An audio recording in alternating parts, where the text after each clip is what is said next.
Dr. Eric Kelly III and a host of phenomenal speakers from all around the globe for this 7-day virtual event that you don't want to miss. The mission of the Black Business Expo is to raise scholarship money from kids all the way from high school all the way from college. The Black Business Olympics is one of the largest Black business showcases in the world. It is an opportunity for businesses and companies to showcase their businesses globally. We are going to be giving away laptops up to $5,000 away to students. Again, I'm Olivia Appleberry, the founder of 2 Cents Finance and one of the speakers for the expo. I am so excited to see you there. For more info, go to www.blackbusinessexpousa.com or call 919-308-9090 and hope to see you there.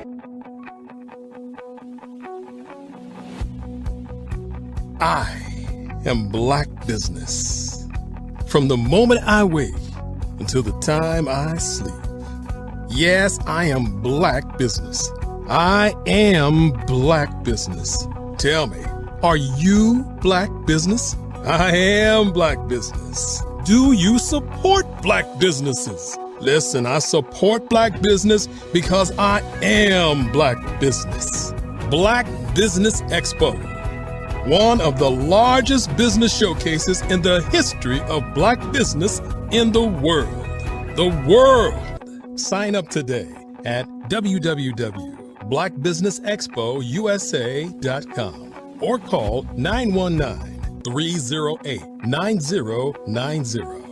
I am Black Business. Hello, my name is Kiasi Helm and I'm 14 years old.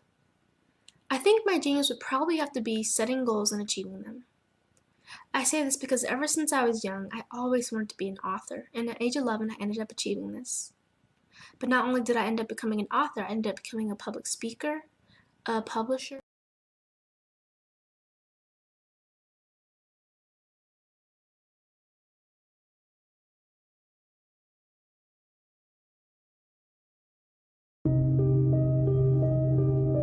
The Black Business Expo is changing my life. This year, they are giving away laptops and even $5,000 in cash to students just like me.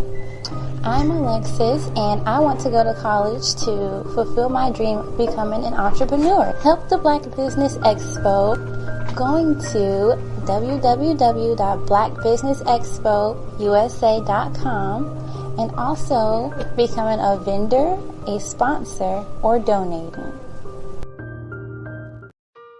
Hello, this is Israel, and I am CEO of Daydreams Interactive and author of Princess Planet. So, genius is common, and as a kid, I loved to daydream. Even as an adult, I love to daydream. And when my daughter became 6 and loved princess characters, but we just could not find the diversity that showed her, we created our own characters. So, for instance, you have Princess Nulu right here. Princess Nulu is from Uganda, and her genius is that she loves to take care of animals. She can actually even listen and hear what they say. And then we have Princess Isabella right here. Princess Isabella, she's from Cuba, and her genius is biochemistry. One day she hopes to eliminate disease. Then we have Princess Nia right here. And Princess Nia is based off of my daughter, and she wants to be the greatest dancer alive. So that's her genius. So what's your genius? My genius is my imagination. Genius is common.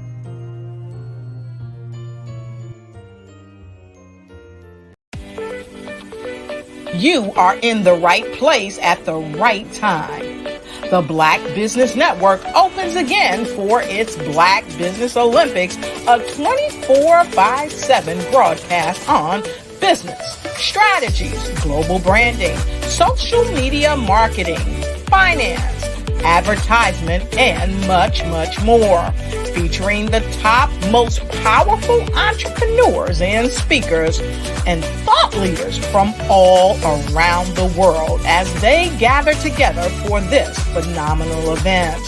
Join the Black Business Network streaming live into the metaverse, STEM City USA, Black Multiverse, Pod TV, Roku, Hulu, iHeartRadio, Apple TV, YouTube, TikTok, Instagram, Google Podcasts, Facebook, LinkedIn, IBM TV, Spotify, and Twitch. Tune in today and be a part of this amazing movement. The Black Business Olympics welcomes you.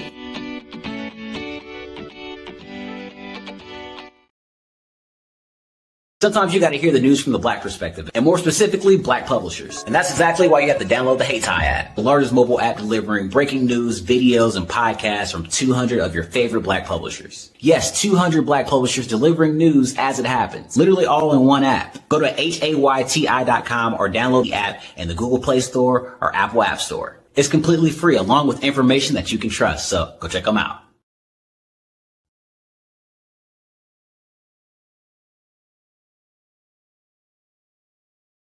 Follow the Brand TV broadcast host, Grant McGaw, as he visits with top executives and entrepreneurs to find out their secrets of success with their personal brand. Follow the Brand TV broadcast host as he focuses on brand development to build better relationships, bring value to your business, relationships, and career. You will enjoy listening to each episode that is tailored to speak to you directly. If you're looking for this type of clarity in terms of building your brand, you have tuned into the right station. Each episode will help you to shape a conversation in the 5-star BDM network of 20,000 professionals and become a springboard for your corporate engagement and business opportunities. Each guest will frame their story in the areas of personal branding, business development, career development, financial empowerment, and technology innovation. Grant McGaw explains why he is the CEO and owner of his own professional career. Grant is an accomplished business leader and entrepreneur who wants to give back to individuals to grow their personal brand strategy. Tune in as he weaves his story about new possibilities, while to you exceed expectations. If you love storytelling, this show will make for fun. Why do I do what I do? You know, my life coach asked me that a few years ago. And she said, Tony, what's your why? And I told her, and she said, girl, you've already accomplished that. Perhaps you need a new why. Hi, Tony Harris, Amy Hoydu with Say It Said Marketing, one of your students. And just wanted to say thank you, Tony Harris, for spending so much time with me and giving me that boost in my business that I so drastically needed.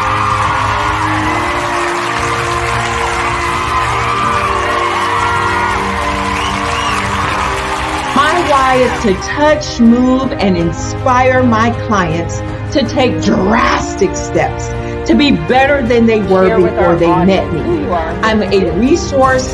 I'm a connector. I want to help people build deeper relationships that are beneficial to their life and business. That's what I do best. So, first thing you got to do is show up. And speaking is a way to magnetically attract your ideal client to you. How many of you use social media that way? Absolutely, and this is how you look to the world. Drastic steps are the steps that are needed to be successful. And my business is drastic denotes a mindset. Getting out of your comfort zone, doing something that you don't necessarily feel comfortable doing, want to do, but you know it's a necessary step to be successful in your business. I get the most satisfaction when I see my connections flourishing into relationships long after I am gone. Hi, my name is Jasmine Augustine with Media Jasmine, and I've joined several networking and referral groups in the area. Over the past few years, we've seen the growth of existing and new initiatives focused on financial inclusion, building global networks, and reducing the wealth gap in response to the idea there's not enough seats at the table. Whether their outcomes are to increase the representation of Black executives on corporate boards, ensure an inclusive global economy, or to create new U.S. African commercial pathways, the strategies are often carried out by separate programs. The question is, should they be? With the continent of Africa being home to more than half of the world's fastest growing economies, the youngest workforce, over 400 companies generating more than $1 billion annually, 700 generating more than $500 million annually that are poised for growth, and being the destination of nearly $5 billion in venture capital in 2021. Diversifying U.S. and Africa commercial engagement by building bridges between African businesses and their U.S. diaspora should begin being seen as mutually beneficial. From helping to reduce Africa's enormous capital gap to catalyzing two-way trade opportunities, the COVID-19 global pandemic hopefully has taught us that global challenges and opportunities are more interconnected than we thought. During the pandemic, African companies like Unicorn Flutterwave, insurance provider Reliance Health, ride-hailing app Yasir, and 54 Gene, the continent's first bank of DNA on people of African descent, proved that when African companies have access to networks, capital, and information, they grow big, grow fast, and create solutions that are valuable to the world. This is why Be Direct was created. We are the first U.S.-based but African-centric board preparedness and board search company designed to connect U.S. Black talent and corporations to African businesses. Unique and fundamental to Be Direct's success is our process of helping board candidates adapt their experience and networks to an African context before they're connected to high-growth companies that are looking to locally and globally scale. From our focus groups with African business execs and government leaders, we don't ignore the sentiment that business is easy, but people are hard. Having a pool of board candidates with hard-to-access networks and extensive experience across the business life cycle, including successfully raising capital, is table stakes for an initiative like this. So yes, we have that. But corporate or entrepreneurial success in the U.S. does not guarantee success in Africa. Developed alongside industry partners on the continent, our training program, Be Direct Prep, is designed to transpose their experience to create cultural comfort, understanding, and a commitment to helping businesses in Africa scale. Our board governance sessions are African, continental, and country-specific, integrated with cultural awareness and dexterity training, masterclasses led by African industry execs, and mentoring and coaching from African continental-based facilitators. But even more unique to Be Direct Prep, we cap off our training program with an immersion trip to help candidates that have not been to Africa before see and feel Africa's complexity and opportunity from African soil. We all know traditional network-based board placement has historically left a lot of us out of ever really being in the paid board pipeline. Our strategy supports the work of many great organizations that are successfully filling seats at U.S. board tables by creating more tables for those that are still left on the sideline. It's time to start seeing the role and value of U.S. Black talent and businesses on the continent of Africa differently. Old perceptions and habits limit economic inclusion. Let's transition Black talent and the African businesses they will support from the periphery of the global economy to its core. Living in a global lockdown, we all know now how fast local and global economies can change, and see the value of having businesses that hire, strengthen local value chains, and even grow globally. Status quo in any form holds back progress. We must democratize U.S.-Africa commercial engagement by socially and economically connecting cultures that have long been disconnected. It's time for Africa's U.S. diaspora to redefine their global value by helping African businesses scale continentally and globally.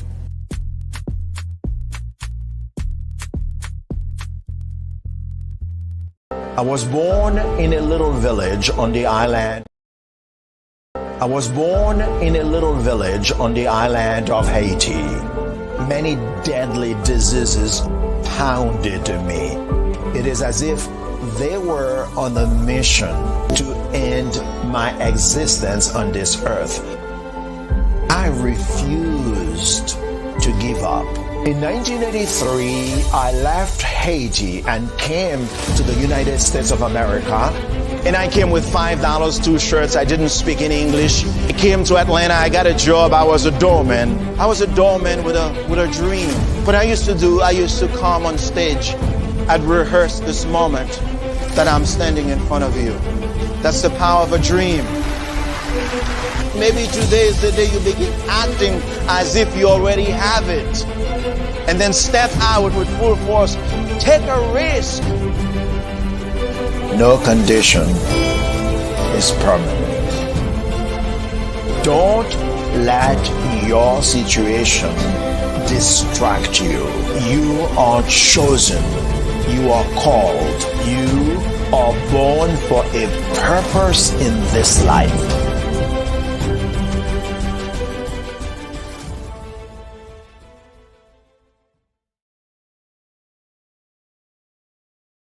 I'm Kennedy Harris. My genius is being an entrepreneur. I'm the CEO of K-Lock, a company where I develop my very own line of kids supplements. I currently market my multivitamin for kids to help combat weak immunity. During the pandemic, research has shown that having a strong immune system is key to fighting off disease. My vitamins are for kids, but adults can benefit from them as well. I'm adding a proprietary blend to my supplement line. I want to create my own blend so that I have a competitive edge in the marketplace. Staying healthy is important to me so that we live longer and have healthier lives. My website is klockproducts.com. That is K-L-O-C-K. Genius is common.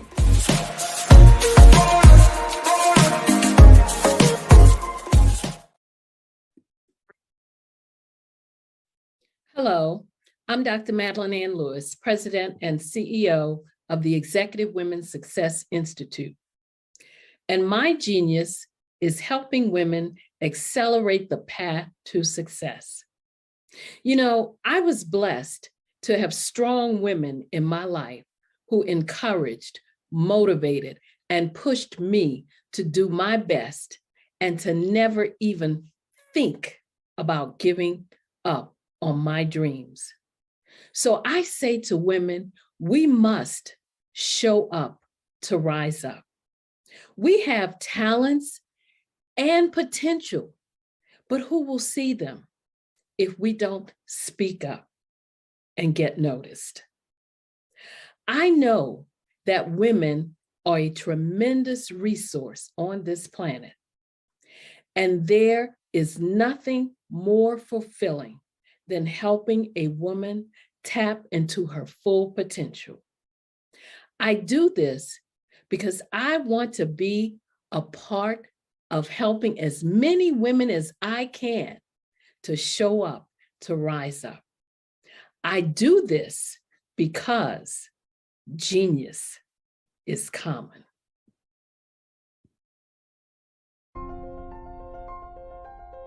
What if you could build your own city?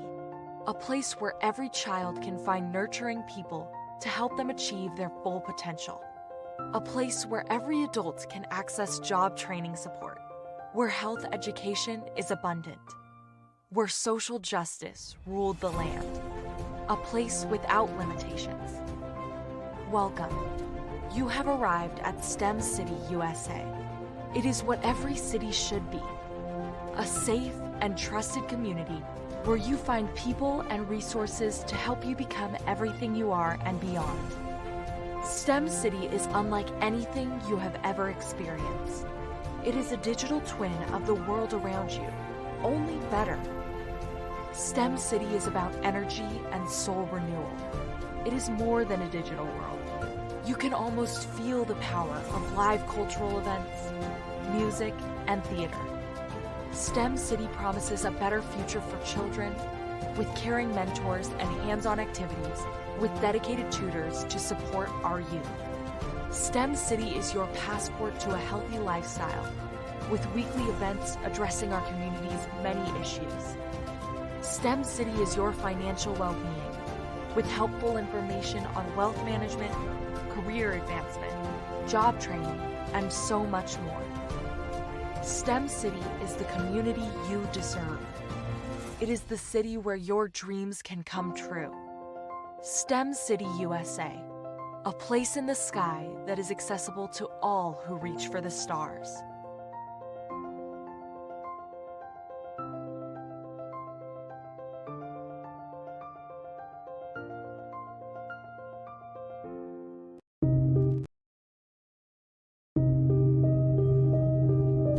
The Black Business Expo is changing my life. This year, they are giving away laptops and even $5,000 in cash to students just like me. I'm Alexis, and I want to go to college to fulfill my dream of becoming an entrepreneur. Help the Black Business Expo going to www.blackbusinessexpousa.com and also becoming a vendor, a sponsor, or donating.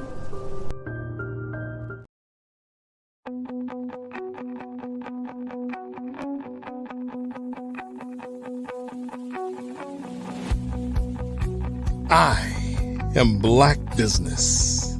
From the moment I wake until the time I sleep. Yes, I am Black Business. I am Black Business. Tell me, are you Black Business? I am Black Business. Do you support Black businesses? Listen, I support Black business because I am Black Business. Black Business Expo, one of the largest business showcases in the history of Black business in the world. The world! Sign up today at www.blackbusinessexpousa.com or call 919-308-9090. I am Black Business.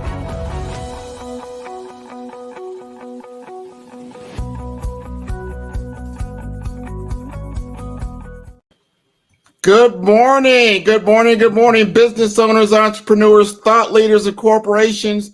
Welcome to the Black Business Network.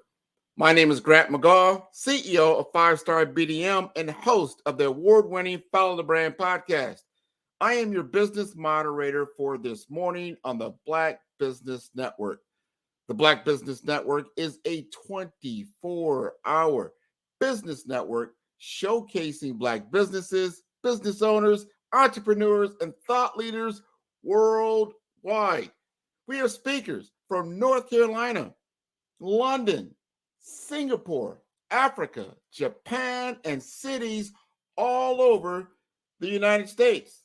The Black Business Network is a global community sharing its business knowledge to empower, inspire, and educate businesses about business. Today, we are honored to welcome Deborah A trailblazer transcending the realms of thought leadership. Once a minister and engineer, Deborah has evolved into a holistic mentor, adept at guiding socially conscious leaders through the rigid landscapes of traditional business. Her approach is transformative, empowering those who stand at the margins with radical self-acceptance, helping them make their destined impact in our ever-changing world. Deborah's expertise also extends to advocating for diversity, equity, and inclusion in the corporate sphere. Her insightful perspectives reveal the financial and cultural depths of DEI, pushing for a systemic overhaul in thinking and leadership. Her voice doesn't just echo, it initiates a tidal wave of change in DEI implementation. Ladies and gentlemen, it is my privilege to introduce a visionary whose influence reshapes our corporate narratives. I bring you Deborah A. Thank you. Wow, what an intro. Good morning. I'm going to start off this morning by reading an alternative to the American dream. Oh, that's if it's okay with you. You relaxedly wake up naturally. So imagine a day like this. You relaxedly wake up naturally, no alarm clock, eager to get to work. You make yourself the nourishing, delicious breakfast that you want in a leisurely manner, and you relax and you enjoy your meal. You open your email to see multiple messages of gratitude and appreciation from people that you've served in the previous days. You're not worried about who to buy what gifts for Christmas because your loved ones simply appreciate your presence, meaning the way that you show up, being yourself. And that's the greatest gift that they could receive from you. Hey, Deborah, one moment. We're going to come right back to you. We've got to cut to a commercial break, and we'll be right back. Sure. No worries. Prepare for what's coming and dominate in economic winter. Stand strong and thrive by showcasing your great products and services globally through the Black Business Network and Black Business Olympics. The Black Business Network has showcased over 2,000 companies with over $7 billion in sales each year. Over 10 million attendees have viewed the rebroadcast each month. Through the Black Business Olympics, unique styles of business training and mentoring are turning students into business owners and entrepreneurial warriors who will dominate in any economy. Gain the ultimate advantage of the Black Business Olympics, 7 days of unbelievable topics and speakers speaking around the globe. Donate your time and experience to provide expertise and scholarships to students worldwide and change the world. Now, more than ever, new insights, tools, strategies, and capabilities are needed. This is your chance for a major presentation to the world.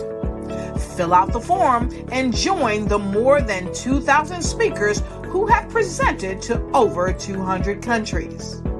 Join the Black Business Network streaming live into the Metaverse, STEM City, Black Multiverse Enterprises, Hulu, Amazon, YouTube, iHeartRadio, Apple, Facebook, LinkedIn, Pod TV, IBM TV, Spotify, and Google Podcasts. Sign up today. Spaces are limited, and we will see you there.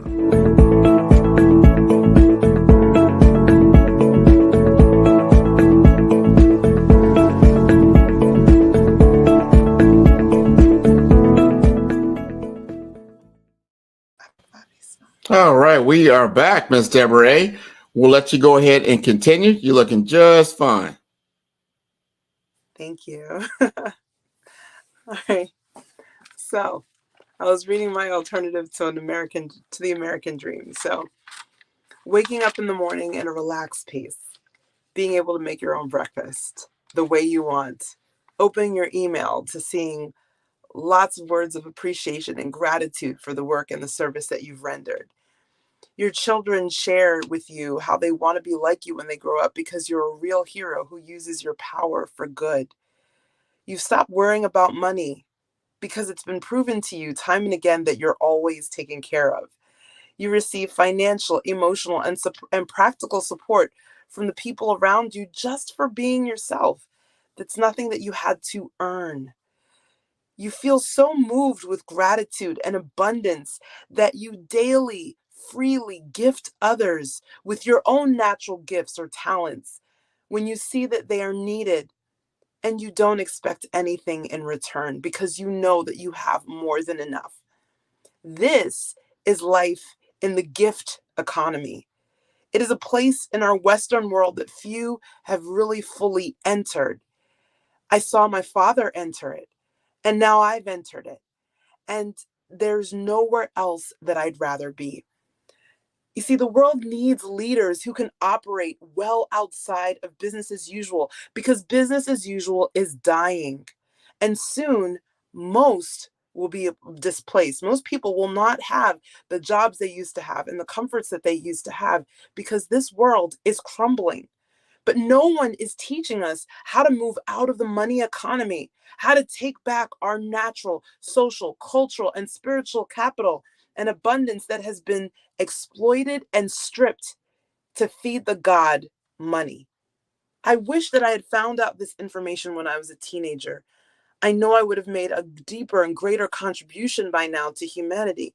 I probably also wouldn't have gone to college or into the workforce, not because those things are wrong. There's nothing wrong with those things, but because they did not support my genius. And what is my genius? My genius is helping people to shift the way they see themselves and the world around them. So let's talk, when we're talking about shifting the way you see yourself, let me introduce myself. My name is Deborah A., and I am a holistic leadership mentor. And I am here on a mission. You see, right now, the world is in a meta crisis. And the only thing scarier than what's actually happening is the fact that most people just don't know just how close to complete collapse we're at. If it's not just in the business world, it's in every aspect of life. Our world has very little natural resources left. We have very little social resources left. They've been stripped. Now everyone's hooked to their phones, and we've lost our sense of community, both as in towns and in families, but also on a global scale. We've lost a lot of our sense of community. We feel isolated, even though we're more connected than ever. So right now, this meta crisis that we're finding in every aspect of life is largely contributed to by business. And when I say business, I mean business as usual. Business on its own as a concept is a beautiful thing. We're here in the Black Business Network. However, most of the business as usual practices that we've been taught or we've adopted are actually corrupting our planet, corrupting our world, corrupting our quality of life, which is why you can see someone who's aspiring to be a CEO of a Fortune 100 company, and yet they have all kinds of health and social crises. Their family life is a mess. Maybe their health is a mess. That shouldn't be, right? It should be that business helps us to be healthier and happier and have more full lives, not that it erodes the quality of life. But we talked about this a little bit the last time I was here. I talked about why the money system has eroded our quality of life, not just for humans, but for all life forms on the planet. So I'm preaching to the choir here. I'm not going to go deep into it, but I'm here to call our attention to how we can either contribute to that, the death of our well-being, or to life-enhancing systems. It's not that difficult. So just imagining that day that I read to you at the beginning, an alternate to the American dream, the dream that I have and that I'm living now, of living in a place of abundance and of being in the gift, whether or not I'm making six figures. So some of the things that I mentioned, if you want to be in an alternate to the American dream that's destroying our planet, there's a couple things that need to be there in place so you can check and see if this is you. First and most informally, you have to want to be the change. If you don't want things to change, if you want things to stay the same, or if you want things to be comfortable for you in our current status quo world, then this isn't for you.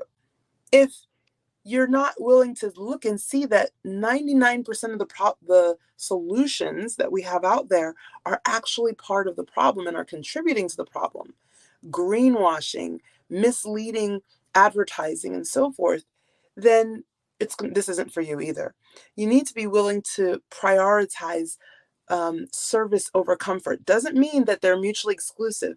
We can be comfortable and be of service, but there are going to be times when we're going to need to make a choice as to which one is more important to us. So if we prioritize comfort over service, then this isn't for you. But if you're someone who wants to leave a legacy, who wants to be a responsible and generous and benevolent ancestor for the 7 generations to come after you, if you're someone who wants to live a life of contribution, then this is for you. If you are open to unconventional methods to accessing what is yours to do. So I'm not a big fan of saying everyone needs to recycle, everyone needs to eat less meat, everyone needs to drive and whatever. That's not me, because obviously I'm not everyone. You're not everyone. But each of us has something to do. Each of us has a unique, irreplaceable, and vital contribution to the world that we want to see. So the last requirement for this information to be applicable to you is that you need to be open to trusting yourself more than external authorities, the bank system, the news, being able to trust your knowing, your intuition, your wisdom, the inner wisdom that you have more than external authorities, myself included. I don't see myself as an authority, but if you see me as an authority, trust yourself more. That's open to that, to being the change, to prioritizing contribution over comfort, to being open to alternative ways to accessing what is yours to do, and to trusting yourself more than external authorities. Well, then this is going to really be supportive for you. So a little tiny bit about me. I am a trained architect and engineer. However, I had to at some point in time step back and away from those careers. Now, both as an employee and as an entrepreneur, I've had the opportunity by this point in time to be able to be a multiple six-figure earner. However, I walked away from those paths. And while I'm not making six figures right now, I don't believe that there's anything wrong with making six figures. It's just that I understood that the way that I was going about it just was in complete dissonance with what my calling was here to do. So that's one of those examples where I started to trust myself more than the external authorities who told me how I needed to be, how I needed to work, and how I needed to show up. And instead, I trusted what was coming forth from within me. So right now, I'm a member of what is a small group of geniuses from around the world called the Future Earth Foundation. And we are here working to create the infrastructure needed for a post-capitalist world, for a world when all of these systems that we're leaning on so heavily right now collapse and crumble. How do we learn how to not just survive, but thrive through times of great uncertainty? The pandemic made it clear for us that we're not going back to the old normal, and that those old ways, they don't work anymore. People are quitting. People are changing the way that they show up in their lives. And unfortunately, we're just not getting enough guidance in how to navigate through uncertainty in a way that actually sustains life on the planet. So that's what I'm here to change. See, one thing that I shared the last time too is that business as usual was built on slavery in every aspect. Literally, and right now, energetically, we are still slaves. We're not free. Because if we stop going to our job, if we stop hustling as entrepreneurs, if we stop pushing ourselves in ways that don't feel natural and healthy for us, if we stop doing that, what happens? Even when we do take our breaks, even when we do take our vacations, even when we do things that are relaxing, often it's not enough, right? And often, even in our break time and our rest time, unwittingly, unknowingly, we often are contributing even more to the destruction of our commons. So what can we do about that? I've mentioned that the root cause of many of our societal ills is scarcity. And scarcity comes from our fiat money system that is based on debt. Money is written to existence by creating more debt. So we're always in debt. And even when we ourselves may not have credit card bills, we may not even be paying a mortgage, we're still paying for that debt in the services and the goods that we purchase. So this is all kind of in a myth world. It's all kind of an illusion, because the real nature of life is abundance. The real nature of life is that we all have more than enough. There's more than enough on this planet to sustain all of us. But we need to shift the way that we see the world around us, which is where I come in. This is my zone of genius. And this is what I'm here to make simple and not complicated for you, so that you can actually start to use it. So one thing that I want to share is that if you're wondering, like, what's the point of shifting my perspective? Like, it's too hard. There's too many people around me. Well, here's where I want to come back to prioritizing contribution over comfort. There's no way that you can bring your greatest contribution to life, what is uniquely yours to contribute to humanity and to the planet, if you are still feeling the slavery of business as usual, if you're still feeling stuck and tight and in fear. And I'm not saying this in judgment, because I feel it too. I feel the fear every day too. I feel the tightness every day. But I'm just making different choices about how I respond to that. And I'm not letting it stop me from doing what it is I'm here to do. And this is my encouragement for you, is to not let it stop you from doing what you're here to do. So how can we do this? How can we make the shift from being in this slavery to this business as usual system that we didn't create, but we are all at the mercy of, into being in what I described at the beginning, which is that gift economy, that alternative to the American dream that actually supports life first for you, for your children and your loved ones, and then for the planet. Well, I have a really simple 3-step process. The first process, if you can think about it like a camera and how you can really get a good picture. So first is zooming in. And zooming in means coming into me. How are you unique as an individual? How am I unique as an individual? How do I lead myself? How do I show up for myself? And what do I mean by that? Well, we've all heard the phrase of negative self-talk or positive self-talk in general, right? That self-talk is how we respond to it, how we navigate it, is a part of how we lead ourselves. Another thing is our mindfulness, our awareness of how we show up, what we're thinking about, how we're reacting to things. That is part of how we lead ourselves. And each of us has a unique way of being, just like our fingerprints that are unique. We each have a unique way of being. So it's getting to know that on an intimate level. And there's very, very simple tools that you can use to do that. Another second point is to zoom out. So first we zoomed in and found out how we're unique. Another way of looking at that is how we're differentiated. Now, zooming out is, how do I contribute to the greater whole? What is my unique contribution? I shared with you a little bit of mine. A high-level version of mine is that I'm here to shift the way people see themselves and the world around them. What's your unique contribution to the greater whole?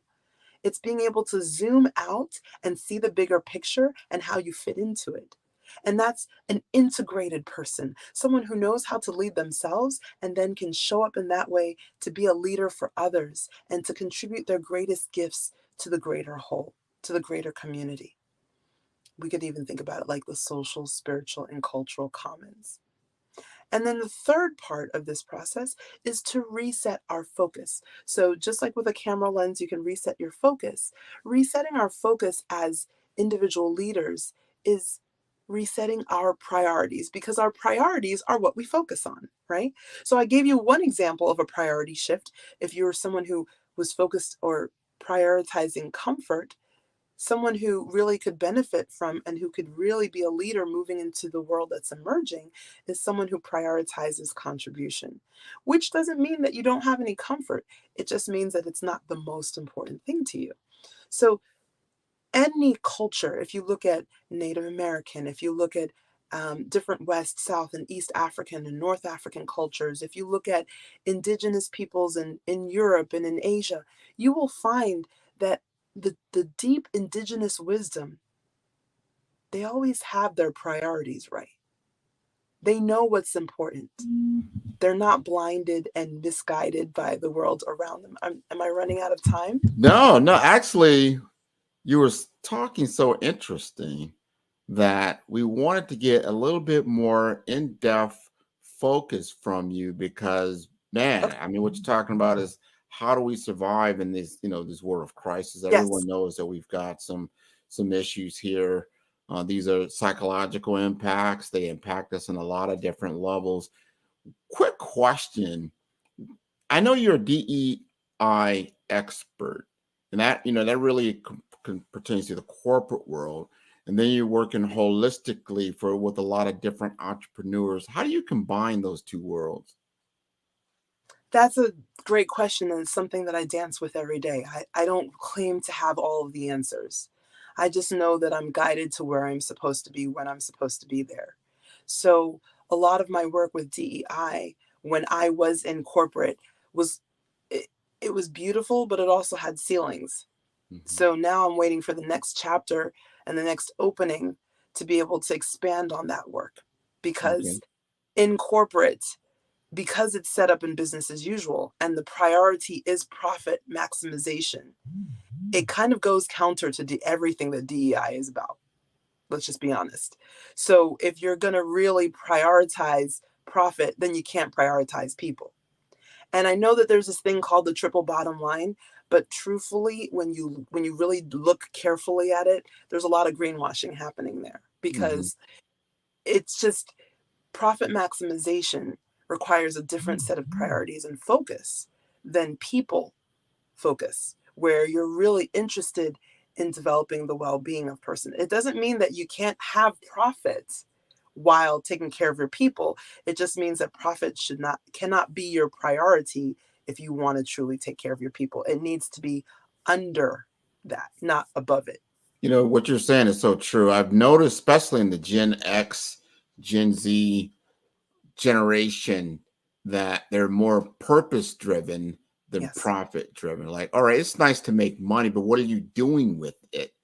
You know, what is the point? Is it the point of just having a whole bunch of, accumulated wealth, and you're just sitting there, in this line, like, look at me. Like, what are you doing with this newfound wealth, or whatever it can be? Are you contributing to the benefits of humanity in positive manners? And I think you're going to see a greater cry for that from people. Like, I don't, that's great. You made, $4 zillion, because that's what you're talking about. If you take in a world of scarcity, and then you just bring it to the few, those few don't survive too well without the many.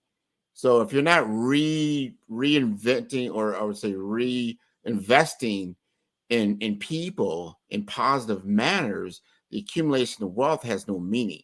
So I agree with you. Agreed. So one other question I have for you. I want to understand more. If somebody wants to get involved with you from a business standpoint, like, hey, you know what, Deborah A., I feel you. I see what you're talking about. How can you help me in my walk in life? Well, that's excellent. Thank you for that question. So, at first, for an individual, the best place to start is that zoom in that we talked about just a moment ago, which is just to get to know your own personal leadership styles. So I offer holistic leadership style assessments that are very low commitment, but help you to start to get to know your own personal, unique leadership style that's unique to you as an individual. And then I also, in that leadership style assessment, I help you to apply it to your work. So whether it's that you have your own business, or you are on a mission, you're on some sort of, community-based project, whatever it is, we will find a way to get you started, to get the ball rolling of making your unique contribution, while at the same time honoring your unique way of showing up in the world. That's a great place to start. Now, for business leaders, I don't say owners anymore, because we're really trying to move away from slavery in all its forms. So for business leaders who have employees, who have teams, we would start the same way, but in parallel to me helping the individual leader with their style, their leadership style, I would also start working with whoever is their HR liaison, or whoever are facilitators in their company. And I work with them in a really, really simple process that they experientially will learn after 6 to 9 months. They will be able to facilitate this process long after I'm gone in the company, and help everyone in that company to feel psychologically safe, to build a truly trustworthy brand and community and company, and to be able to make their own unique contribution in the world. So it's not to say that you're going to axe your business, but that you're just going to align it better with life supporting and life enhancing systems. And you will know that is specific to you and your company, what you're here to contribute to the world. You will know that. It's not going to be something, I'm going to give you this model and you follow it. It's going to be something that you will be guided to see, okay, this is what's right for me and for my company. And you'll be able to be flexible, resilient, and dynamic enough to respond to our continuously changing times.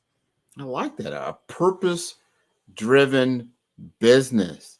That what you're doing is for a very specified, very detailed understanding of the purpose and the business problem that you're solving with community impact. I like that. I like that. I like that. Just real quick, because now we've got a few minutes left. What was your epiphany in your life that led you to this understanding and this calling? Thank you for asking that. That's a really good question. And it's not really easy to pinpoint to one thing. I've always, since I was a little girl, I've always not fit anywhere. My parents are West African. I didn't really fit with the West African peeps. I didn't really fit with the African American peeps. I didn't fit with my white colleagues in school. And it was always this place of like, where do I fit? I don't belong in any of these stories. I didn't belong in my religion and my career. But what I ended up seeing was, because I was always looking for how to belong, belonging was a huge theme for me. Learning how to create belonging for myself, and then also trying to see how I could belong with others, because both are necessary. You can't have one without the other and think that you're really belonging. That really pushed me on that quest to find those few times when I felt safe somewhere, or those few times when I felt like I belonged. What was different? So that's really what started me down this path. And I just found that I belonged with the people who were like, hey, we're in a meta crisis and nothing is working. None of these systems ever worked.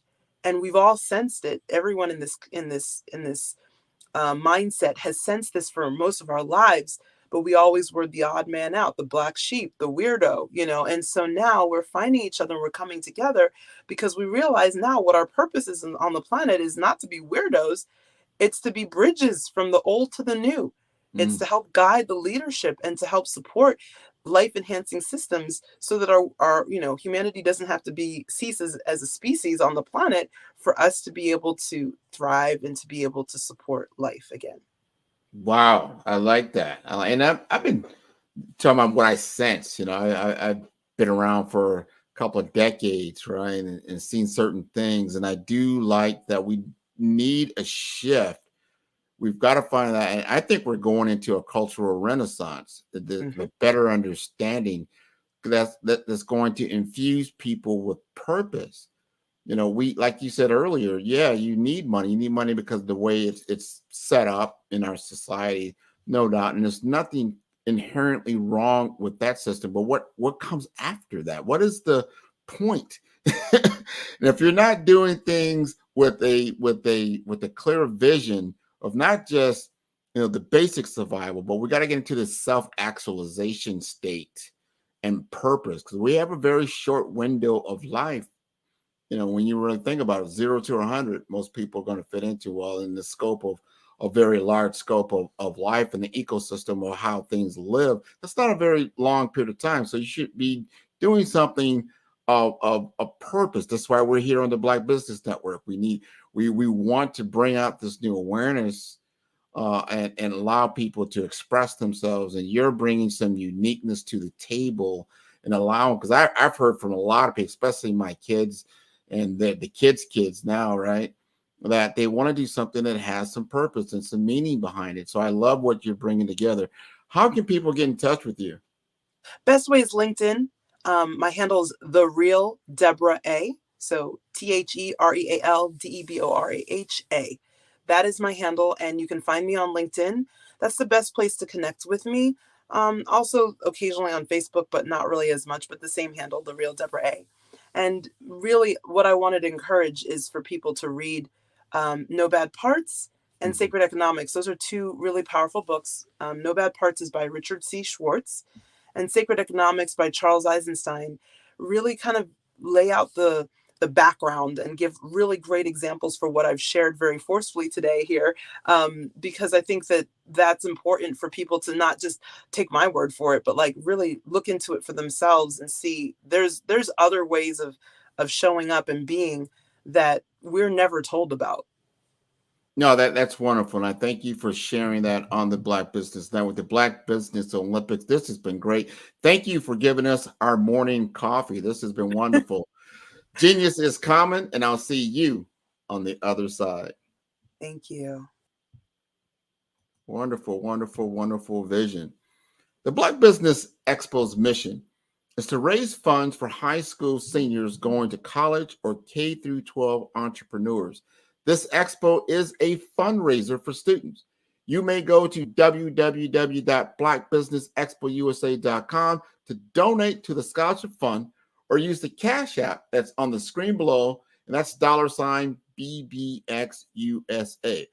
Our goal is to give laptops and up to $5,000 to 10 students. Students can register online at www.blackbusinessexpousa.com. Every dollar counts, so we want to remind you to donate to the scholarship fund. We want to thank our Black Business Expo USA sponsors for November 2023, NC100, Moody Capital Partners, Suede Soul, Lotus Rocher Coaching and Training, Carolina, Virginia Minority Supplier Development Council, Step Management, Barbara H. Smith, LLC, The Hello LLC, 5-Star BDM Media, Margie McLean Foundation, Genius is Common, Earth Essentials, Milani Shiny Global, Executive Women's Success Institute, The Quality Coaching Company, Superwoman Business Services, Creative Force Studios, Lee Entertainment, Artistic App Design, Black Business Expo USA. Genius is common, and I'll see you on the other side.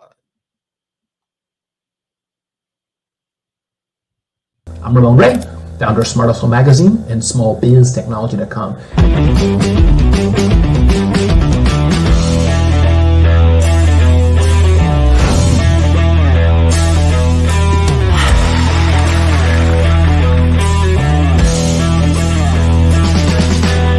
You're here today to celebrate small business success.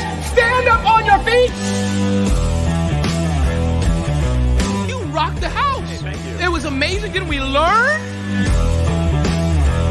For me, success comes from failure. One thing not to do is shake somebody's hand like this.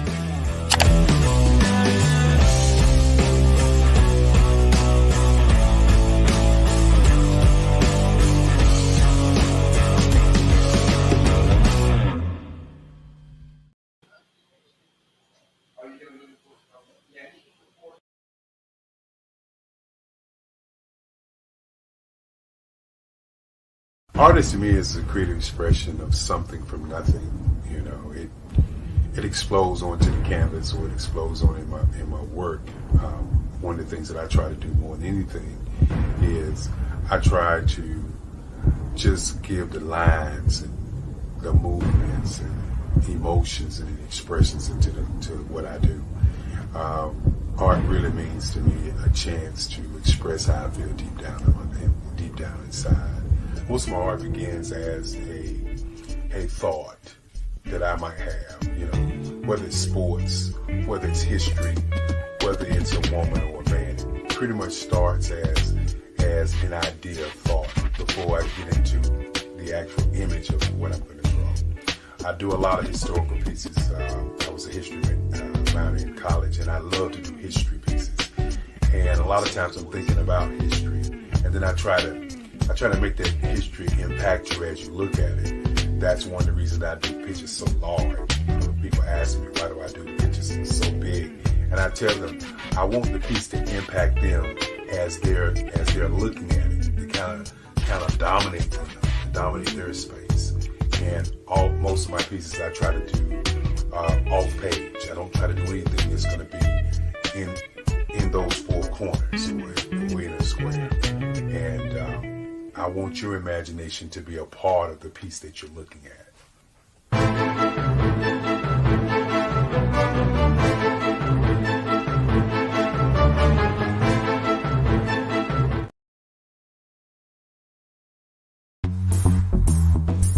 Attention all entrepreneurs and companies. Are you looking for reliable and efficient virtual assistants and back office support to help you manage your business tasks? Look no further than Superwoman Business Services. Our team of virtual assistants provides a full range of administrative support services, including operations management, social media marketing, and much more. We also offer website design services to help you create a professional online presence that reflects your unique brand. In addition to administrative support and website design, we offer business development and structuring services to help you grow your business and achieve your goals. We'll work closely with you to identify areas of improvement and develop a customized plan to help you reach your full potential. At Superwoman Business Services, we understand that running a business can be overwhelming and time-consuming. That's why we're here to help you fly high and achieve success. Our virtual assistants are highly skilled, experienced, and dedicated to providing you with the support you need to thrive. Come fly with us and take your business to new heights. Let us help you become the superhero entrepreneur you are meant to be.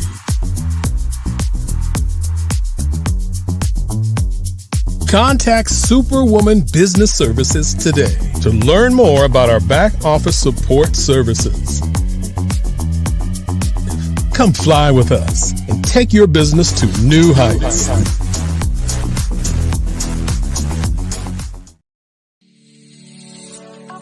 Did you know that our black dollar only lasts for 6 hours in our community? Yet other communities, their dollars last for 19 to 30 days.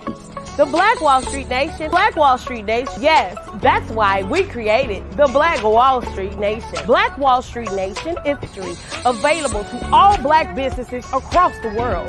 It was created for businesses like you, the ones that want to start and the ones who have a dream that have already started, such as businesses like Drop in a Bucket Productions, Valito Foods, Sugar Tea Branding Firm, All the Dazzle, Bun Cakeaholic, Miss Riot, and you. We'll have marketing, seminars, and some funding coming soon just for you. So, we want you to come and join us. www.blackwallstreetnation.com. See you there.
Dr. Eric Kelly III and a host of phenomenal speakers from all around the globe for this 7-day virtual event that you don't want to miss. The mission of the Black Business Expo is to raise scholarship money from kids all the way from high school all the way from college. The Black Business Olympics is one of the largest Black business showcases in the world. It is an opportunity for businesses and companies to showcase their businesses globally. We are going to be giving away laptops up to $5,000 away to students. Again, I'm Olivia Appleberry, the founder of 2 Cents Finance and one of the speakers for the expo. I am so excited to see you there. For more info, go to www.blackbusinessexpousa.com or call 919-308-9090 and hope to see you there.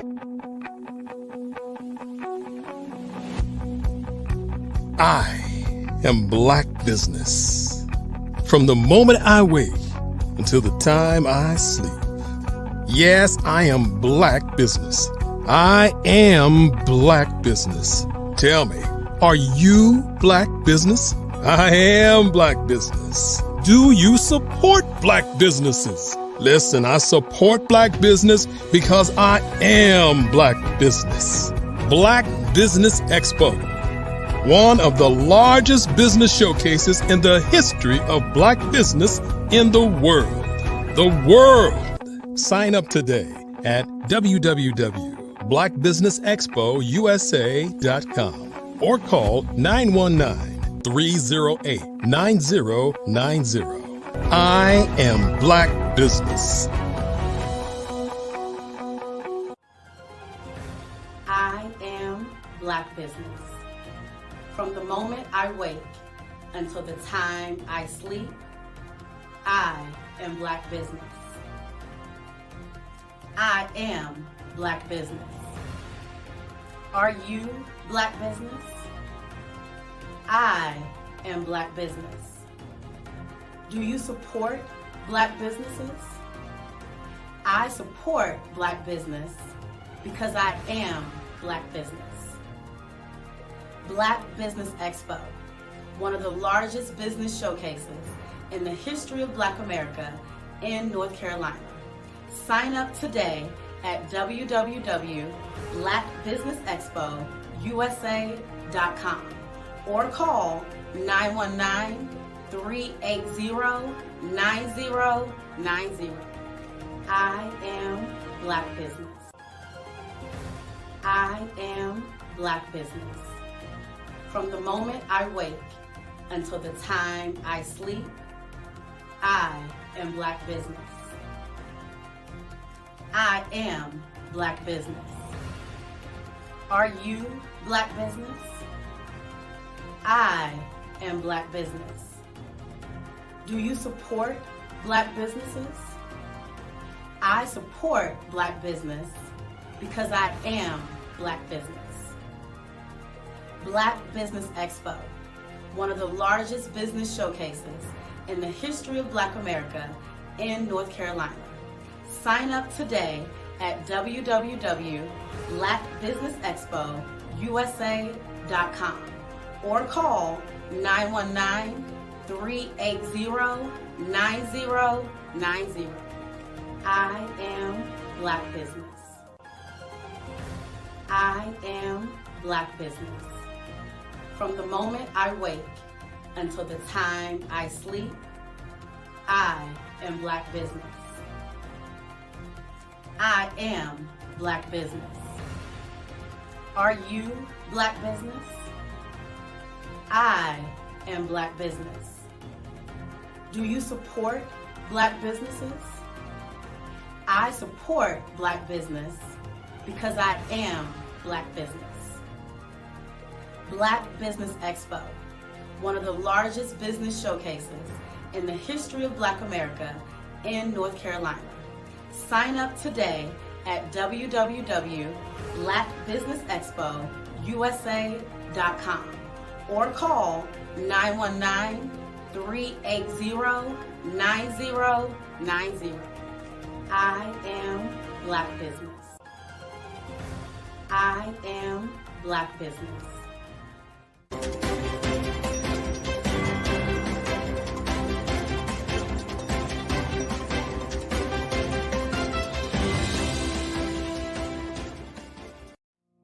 Did you know that approximately 333.34 million businesses exist today, according to a report from 2021? And you may be one of those businesses, or maybe you're not in the business market yet, but you're aspiring to be a business owner. Well, guess what? You're in the right place at the right time. Because let's face it, everything is about timing and opportunity. Hi, my name is Dr. Lotus Richey, and I'm the CEO and founder of the Lotus Richey Coaching and Consulting LLC, along with the Lotus Richey Ignite Show. 15 minutes of success with Dr. Lotus Richey, as well as books to boom your business and bring who you are. And today, I want to bring this amazing message to you about the Black Business Network and the Black Business Olympics. See, the Black Business Network and the Black Business Olympics is designed to help people just like you, that's right, that look like me, to take their business to the next level. Not just in your front yard or your backyard, but globally. The Black Business Network and Black Business Olympics is designed not to just help you survive, but to help you thrive. So join us today as we come together with businesses all around the world to support our students, our children, our young teens, our young entrepreneurs. What we do is we come together to help raise funds for students who are aspiring to be business entrepreneurs, who are aspiring and who are thriving in college.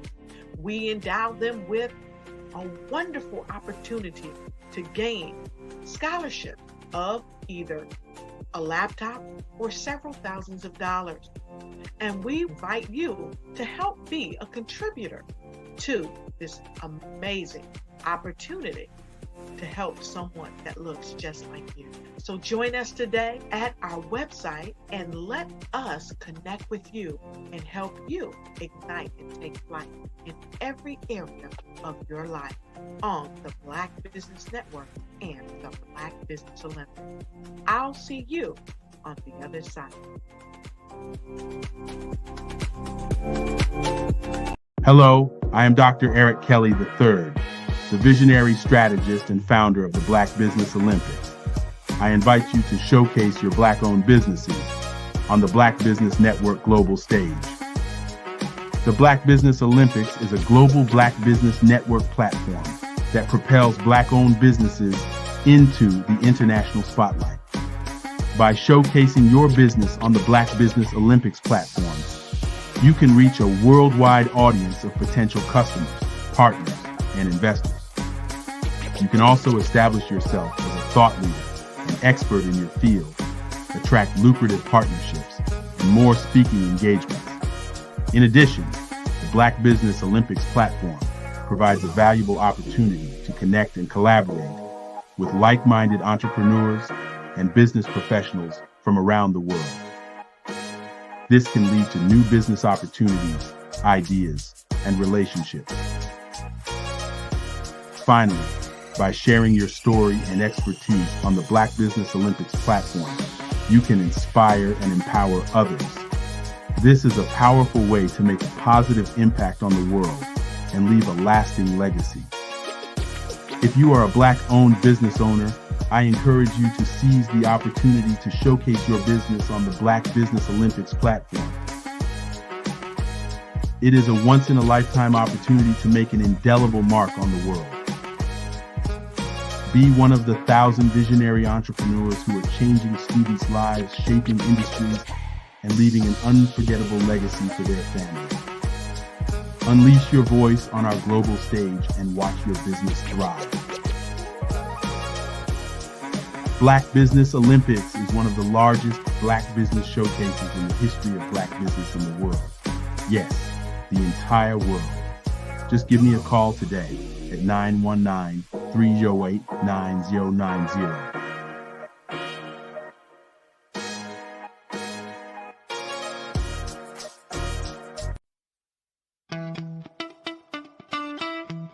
How many times have you been asked to help someone you didn't even know, a student, a business entrepreneur, or did you ever even ask, where did they end up? That business, that friend, that entrepreneur.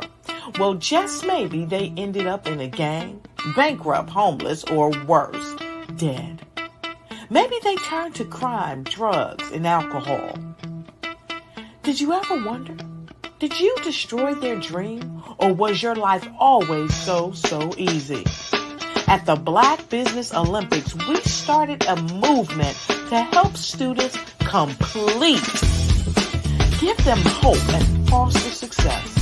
Help them to leave their dreams of providing laptops, computers, and up to $5,000 in scholarship funds.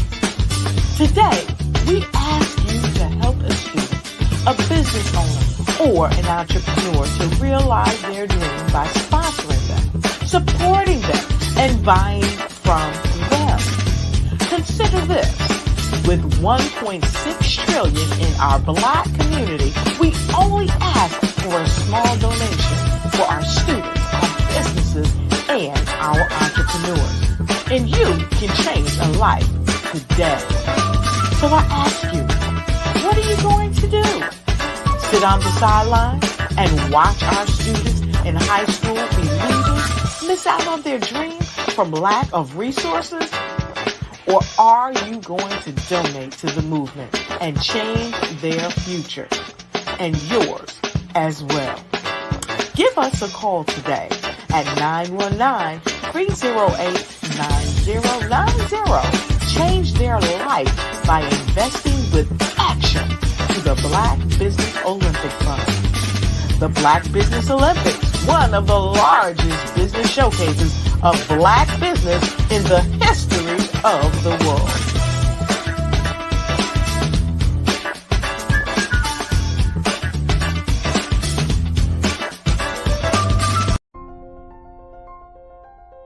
What if you could build your own city? A place where every child can find nurturing people to help them achieve their full potential. A place where every adult can access job training support. Where health education is abundant. Where social justice ruled the land. A place without limitations. Welcome.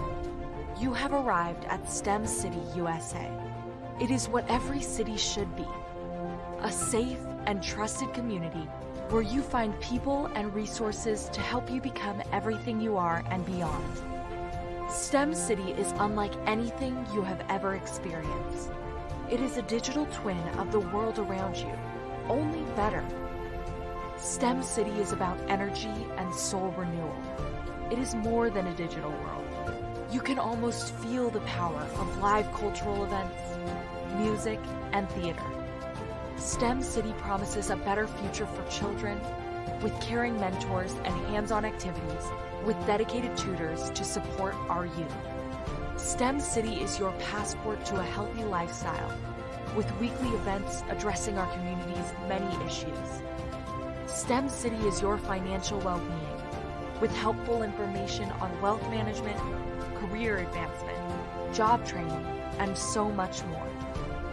STEM City is the community you deserve. It is the city where your dreams can come true. STEM City USA, a place in the sky that is accessible to all who reach for the stars.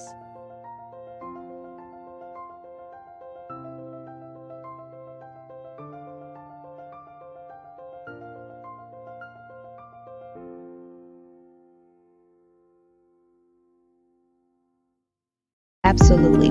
So our coaching program help people that have the lack of time, that lack strategies, and lack the confidence to go after their dream life. So we help them implement tools. We help them implement, I love to leave the inherited lack of finances or the education behind finances. But it wasn't until I lost my firstborn, my only son, that life changed for me. And where I was going after it all, living the corporate life, hit my 6-figure income, and living in my dream house with my dream man, driving my dream car. Wow. I nearly lost it all. Wow. When I lost my son. And so I realized it only takes one financial catastrophe that can change your entire life. That's what made me start All New Beginnings. Because no matter what's going on in life, there's a new beginning. And because of that, we develop a program called Wise Minded.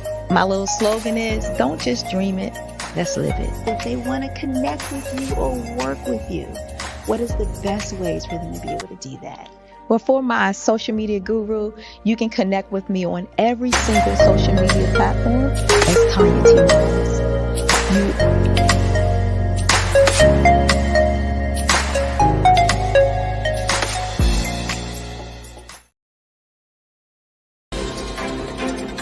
I'd like you to imagine with me, if you will, opening an app where you can collaborate with like-minded individuals from around the world, get inspiration and in-app tools to launch and grow your business.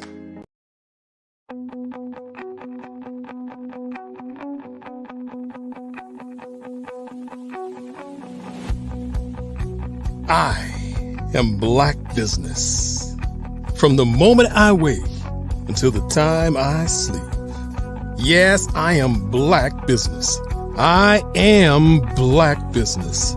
Tell me, are you Black Business? I am Black Business. Do you support Black businesses? Listen, I support Black business because I am Black Business. Black Business Expo, one of the largest business showcases in the history of Black business in the world. The world! Sign up today at www.blackbusinessexpousa.com or call 919-308-9090. I am Black Business.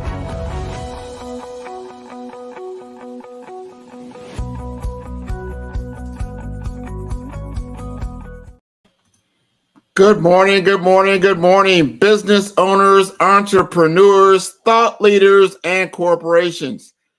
Welcome to the Black Business Network. My name is Grant McGaw, CEO of 5-Star BDM and host of the award-winning Follow the Brand podcast. I am your business moderator for this morning on the Black Business Network. The Black Business Network is a 24-hour business network showcasing Black businesses, business owners, entrepreneurs, and thought leaders worldwide. We have speakers from North Carolina, London, Singapore, Africa, Japan, and cities all over the United States. The Black Business Network is a global community sharing its business knowledge to empower, inspire, and educate businesses about business. In the world of business leadership and motivation, it is my great honor to introduce our next speaker, Wade Randolph, CEO of Randolph Unlimited, a renowned author. Wade has penned Stay Strong Through the Storm and Leadership 911 and co-authored the amazing #1 bestseller, World Class Speaking in Action. What sets Wade apart is his unique blend of real-life business acumen and in-depth study. For 17 years, he has been a globe-trotting speaker, imparting wisdom on leadership, teamwork, communication, and motivation, including a notable presentation at Westminster Hall in London, England. His expertise extends to the intricate realms of neurolinguistics. I said that wrong. Linguistics. Constantly evolving strategies to enhance workplace performance and productivity. Wade Randolph is not just a speaker. He's a motivator and a trainer dedicated to transforming today's business professionals into achievers, leaders, and history makers. His mantra, grow more, achieve more, be more, reflects his belief in the boundless potential of the human spirit, guided by an improved mindset, skill set, and strategy. So, without further delay, I present to you a visionary in leadership and motivation, Wade Randolph.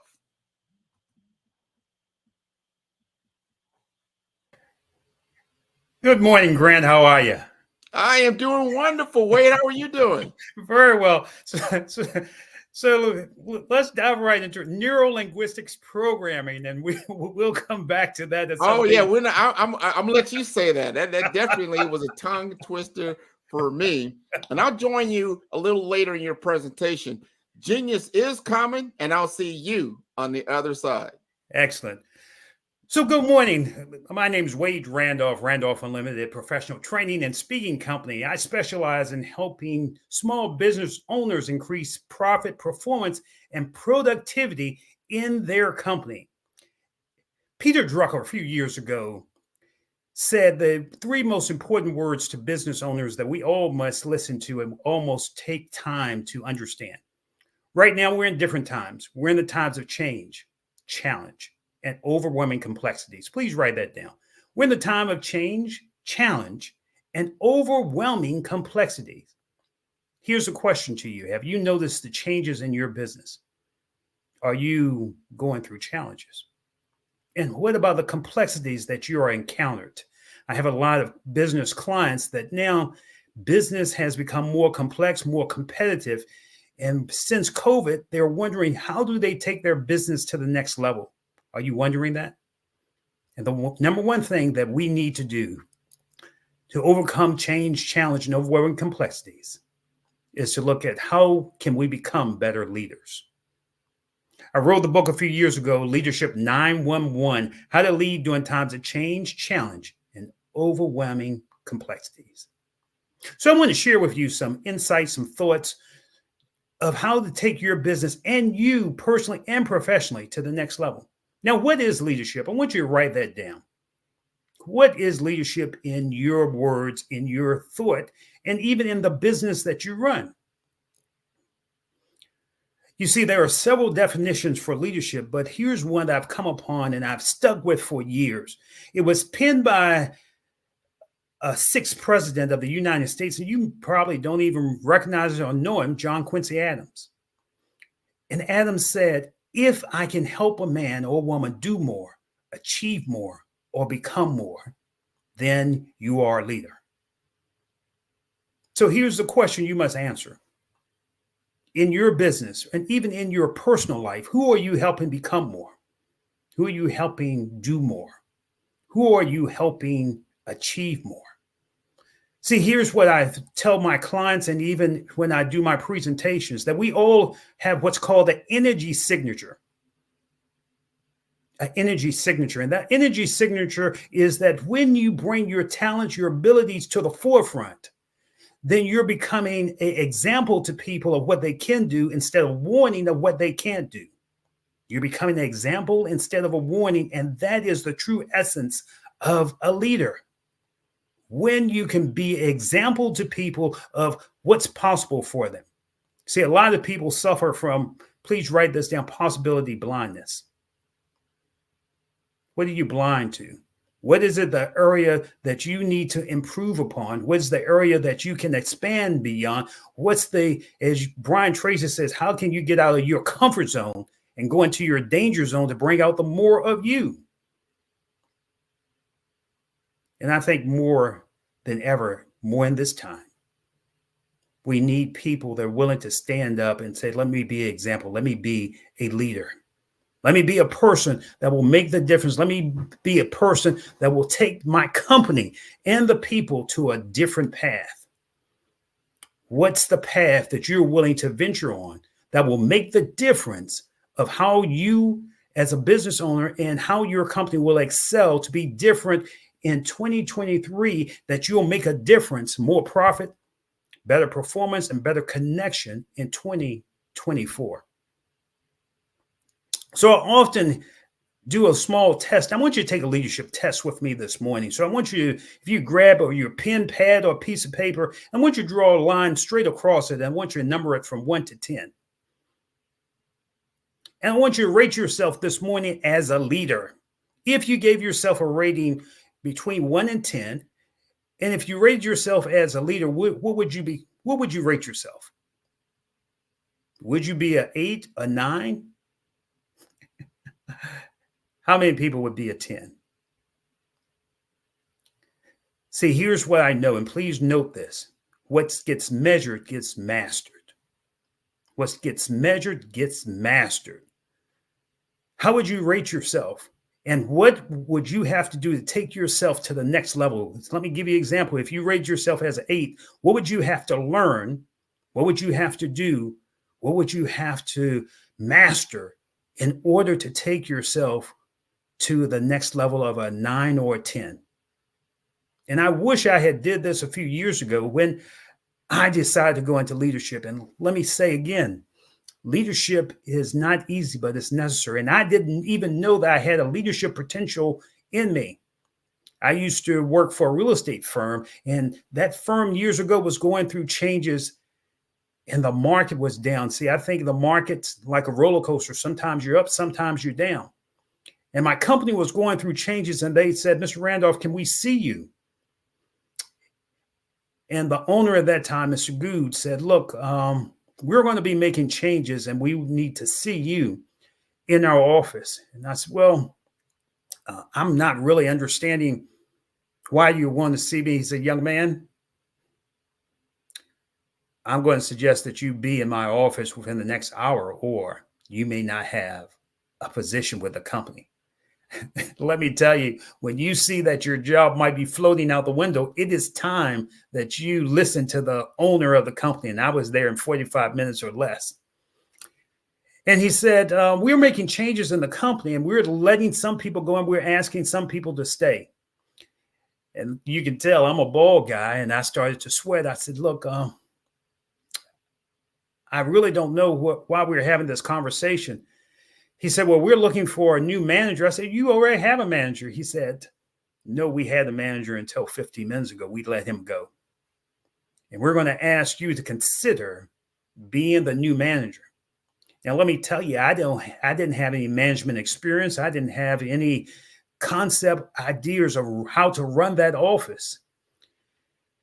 And I said, well, I'm not sure I'm the right man for the job. He said, young man, if that's not the position you want, then you don't have any position with this company. See, sometimes you're going to be put in an awkward position that you've got to make a real tough decision at that moment, at that time, even that you don't see yourself having the skill. And I said, let me, I can't answer that right now. Give me about a few minutes to call my wife. See, here's what I want you to write down. Sometimes you need somebody in your corner that will help you think in those tough times. I tell my clients, find a power partner. What's a power partner? You're asking, Wade. Somebody that can tell you not what you want to hear, but what you need to hear that will help you pass those dark times, those challenging times, especially when we get in business. You see, often in business, we don't have anybody that we will bounce our ideas off of that instead of being yes people, they will say, think about this at a different level. So I called her and she said, I want you to think about this real quickly because you don't have any management experience. Quite frankly, you don't have any leadership experience. And those people don't need a new manager. They need leadership. And I said, well, she said, listen to me very closely. She said, if you take that position, then you want to become not the best manager they have. You want to become the best leader they have ever had and move them to another level. I took that position. Even though I didn't have the talents, even though I didn't have the ability, even though I didn't have the skill. And before we sold that company, I took that company from number 5 in our market to number 2. Here's my point to you of telling you that small story.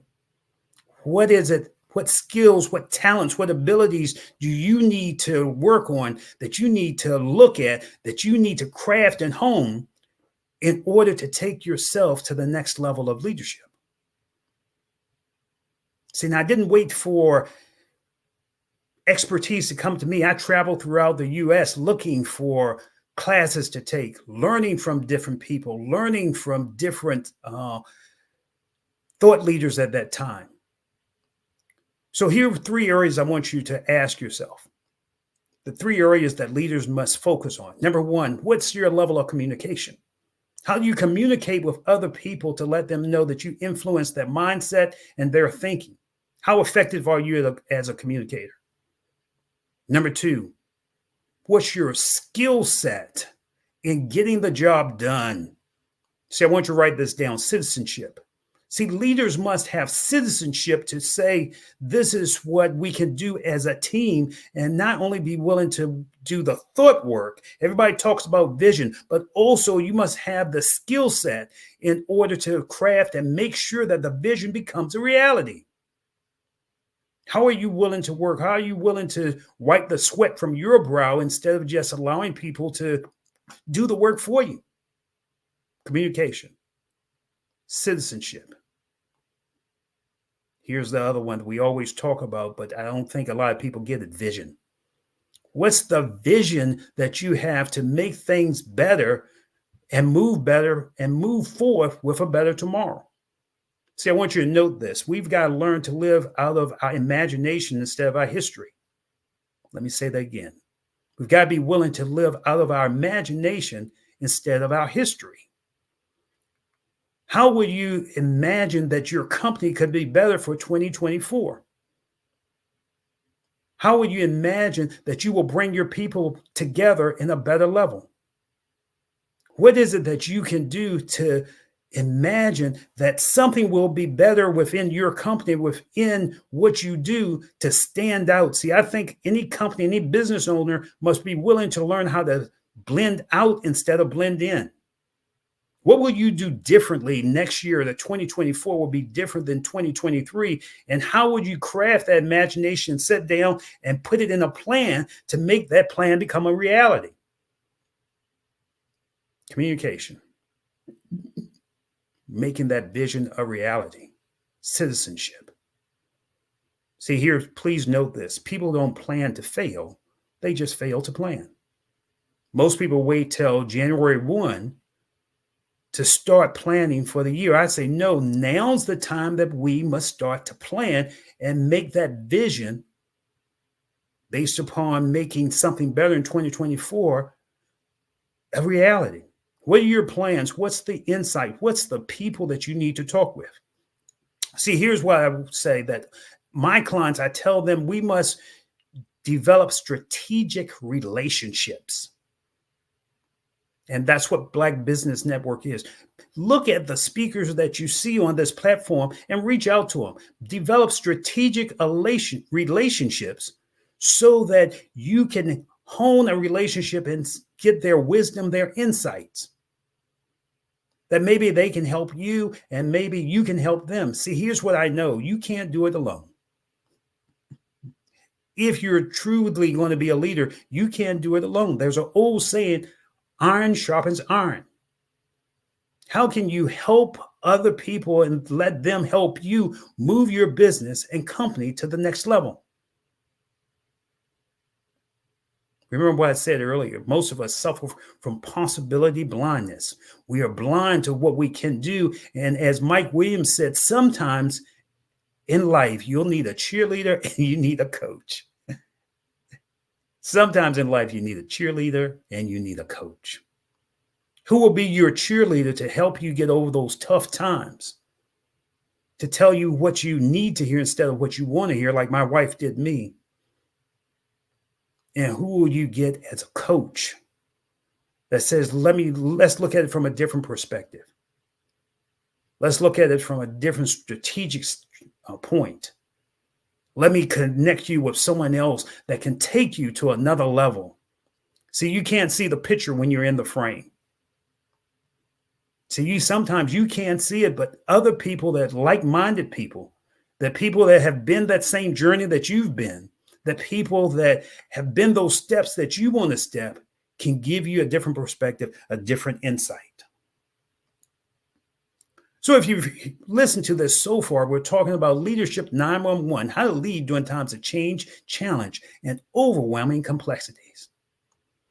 So in 2024, what makes and what are the elements of a good leader? I want you to write the elements down and I want you to really listen closely. Because right now, people are looking for, in this difficult time, people are looking for someone that can really stand up and be the example. So what are the elements that make a good leader? Let me give you 3 most important elements that I tell my clients. Number 1, make sure that your clients and even those that work for you and even those that are within your pack, make sure they know that you care about them. See, now more than ever before, we just can't treat people like a number. People want to know that they are valued and they are cared for, or why is it that they are there with you? Please write this down. People don't care how much you know until they know how much you care. Number 2, if you talk about caring, then what's your character? Can people trust you? Will they respect you? What's the character that you tell people when they see you that, yeah, that's a person that I want to be around, that I want to affiliate with? What's your character? I was reading a story a few months ago about Jackie Robinson, black baseball player. And it was difficult when Jackie was started to play in the baseball. And after he had hit a home run, he was walking back to the dugout. One man stopped as he was passing Jackie through the dugout, and he threw his soda in Jackie's face. Now, I know you're saying, Wade, if somebody throws a soda in my face, that would be the last soda that they would ever throw. But here's one thing about Jackie that was very interesting. The man had dropped the cup, and Jackie took his baseball bat, put it down for a moment, picked up the cup, and handed it to the man and said, look, you dropped your soda. You see, Jackie's character was so big that he didn't let something like that affect him, because he carried himself with a level of caring for him. Jackie carried himself that he knew that he wanted to exhibit the best in him when someone was trying to bring out the worst. See, that's a leader. See, in this time, we've got to exhibit the best in us, because you never know. When you think no one's looking at you, someone's always looking. Someone's always trying to see how you're going to react. Someone's always measuring your character. And I think we're in a time where we've got to live not from the outside in, but from the inside out. We've got to stand up inside of ourselves and say, I can deal with this. I can work this. I can overcome this, regardless what challenges you're going through. You see, if you think no one's looking, someone's always looking. And more than anything, our young people are looking at how we as older adults, older Black Americans, carry ourselves. Right now, more than ever before, we've got people that are saying, how will you react? How will you carry yourself? And the reality, our young people are 50% of our population, but 100% of our future. And the way that we act in difficult times is the way that we will teach them and train them how to deal with their difficult times.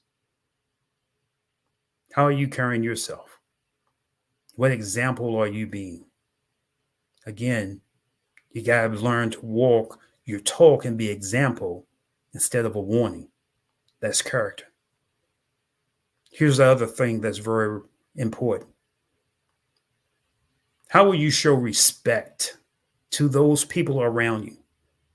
Caring, citizenship, character, and respect. How will you show respect to the people around you?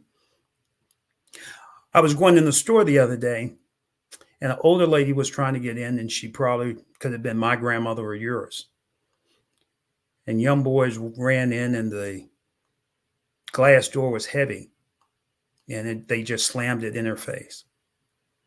But there was one young man that stopped, and he turned around, and he went back, and he opened the door for her and said, please, you go in. See, that's respect. How are you showing respect that you are showing people that they have some value? Maybe it's not what you say, it's just what you do. How are you showing people that you care about them? How are you showing people that they value? Here's why I challenge you. Leaders always are in the mindset and in the presence of making people feel special. So here's what I want you to do today. If you're willing to take a leadership challenge, I call this creating a special moment. I want you to take time today, and I want you to pick up the phone and just think of someone you haven't talked with, someone that you haven't connected with. And I want you to pick up the phone and just call them and say, hey, look, I was just thinking about you. I just wanted to see how you were doing. See, leaders create special moments to show other people that they respect them. I had the pleasure some years ago of meeting Cicely Tyson. I learned a very important leadership lesson from her. Ms. Tyson said, Wade, I'm always looking to show people that they matter. I'm always looking either with just a smile, with just a wink, or good morning to show people they matter. So here's what I'm asking you to do. If you're willing to be a leader, stop this morning and speak to people as you're walking down the street. Pick up the phone today and show people that they matter. Because what's very important, if you're going to be a leader, is people that you respect people and you let people know that you care. Remember what I said earlier. People don't care how much you know until they know how much you care. Those are the 4 elements I want you to work on as being a leader in our community as you move into 2024.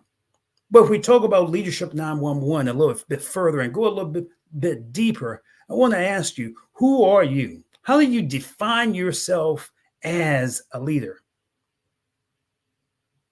See, I had the pleasure of talking with Les Brown, the motivational speaker, a few years ago.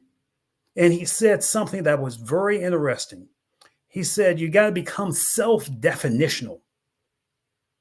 Write that down. Become self-definitional. And that's it, Mr. Brown. What does that mean? And he said, Wade, you've got to learn, and people have to be willing to learn that they are not defined by their environment or what's going on in their environment. If they're going to be self-definitional, then they've been asked to ask themselves each day, what's their mission in life? And what will they stand for so that people will remember them long after you have left their presence? Become self-definitional. I went to a family member's funeral a few years ago, and they said, will anyone stand up and say a few words for Mr. George? I'm using Mr. George because I don't want to reveal his real name. If anyone in the church will stand up and just say a few words. And the minister said, does anyone have a few words? We have 2 minutes for each person. And the sad reality, no one in the church stood up. Here's the question that you need to ask. How will you want to be remembered? As a leader, what would you want people to say about you when they're no longer in your presence or you're no longer in their presence? How would you become self-definitional that people will remember you long term after you are gone? Now, I know that's a deep question, a heavy question for this morning, but it's one that if you're serious about leadership, that you must answer. I often work with business professionals, but I did something a little different last month. I spent the month training with young people on public speaking. Remember what I said earlier. Our young people are 50% of our population, but 100% of our future. And if we don't invest in them, then who will? Who will help expand their knowledge, their level of thinking? Who will help them to expand the vision of themselves? How are you spending time crafting and helping our young people create a better vision for themselves? And realistically, I worked with about a room of 30 people, and the overall goal was to have those young people be able to speak for 5 minutes before a live audience. And at the end of 4 weeks, I would like to tell you that I got all 30 to speak. But see, if we're serious about our young people, there are some that we will help save, and there are some that will listen to our voice. See, all young people won't listen to your voice, but I got 5 of them. And those were the 5 that I was supposed to help educate, help expand their mindset, help expand their skill set. Those other 25, they might be the people that you're supposed to work with. But I got 5 of them to stand up before a live audience to speak for 5 minutes each. Now,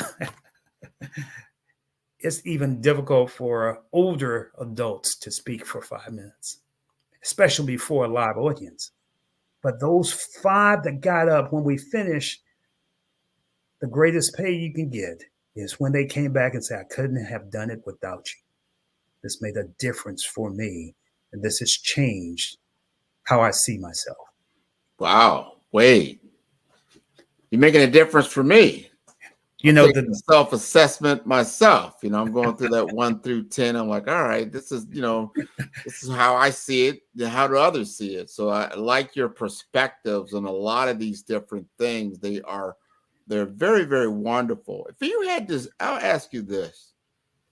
If you had to think of one of the things that you talk about in leadership that really stands out, like, hey, if you just honed in on this one thing in your walk of life that you feel is important, what would that one thing be?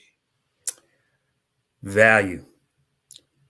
Make sure that you're giving value of yourself, that you value yourself, and that you're bringing value to others.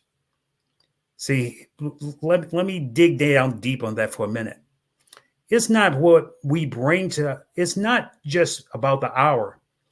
It's the value that we bring to the hour. What value are you offering your clients? What value are you offering the people around you?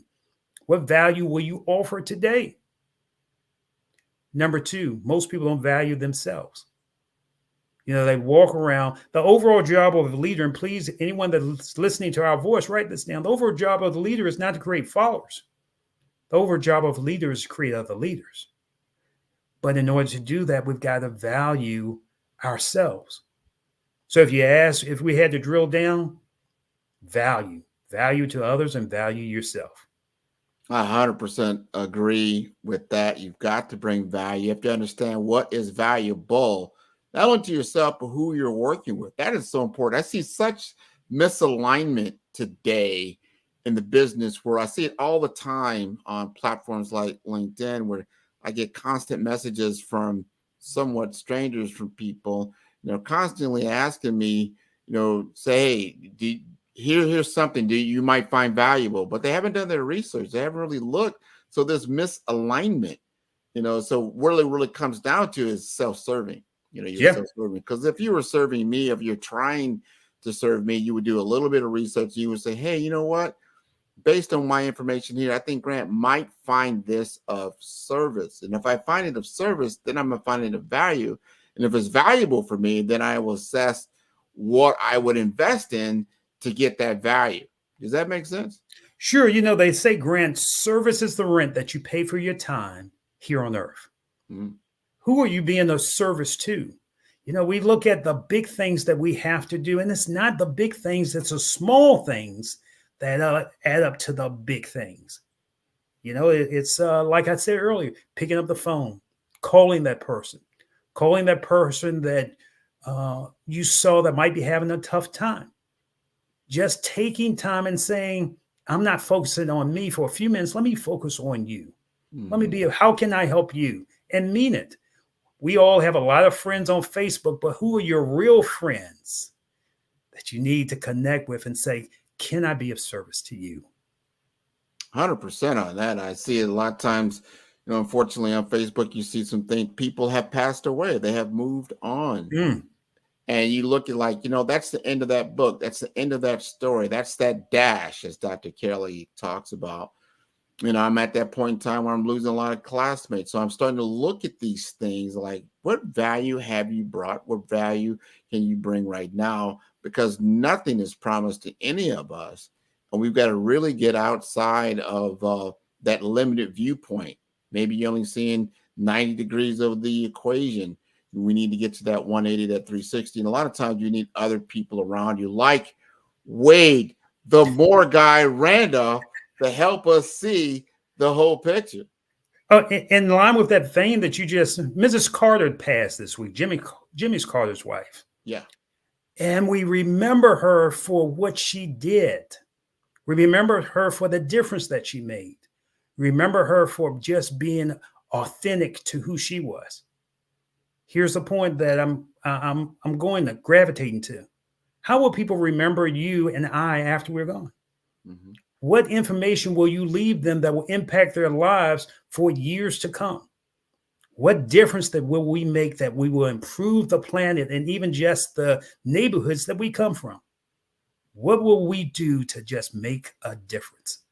100% on that. This has been wonderful, Wade. Thank you so much for being a guest speaker on the Black Business Network, the Black Business Olympics. Genius is common. and I'll see you on the other side. Same here. Have a great day, Grant. Thank you. Oh, great speaker. Wonderful message. The Black Business Expo's mission is to raise funds for high school seniors going to college or K through 12 entrepreneurs.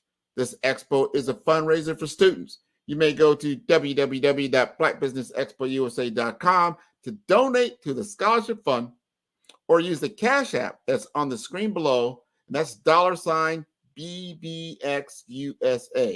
Our goal is to give laptops and up to $5,000 to 10 students. Students can register online at www.blackbusinessexpousa.com. Every dollar counts. So we want to remind you to donate to the scholarship fund.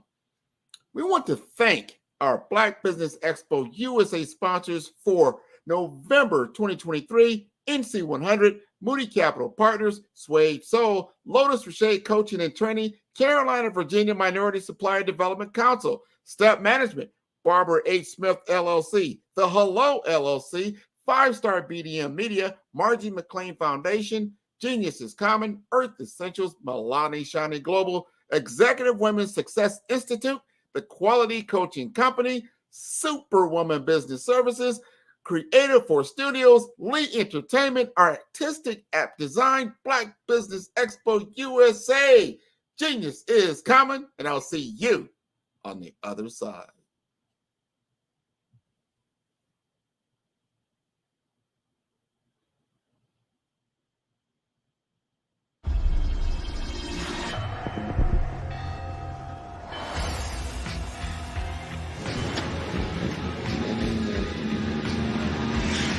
La connexion BU.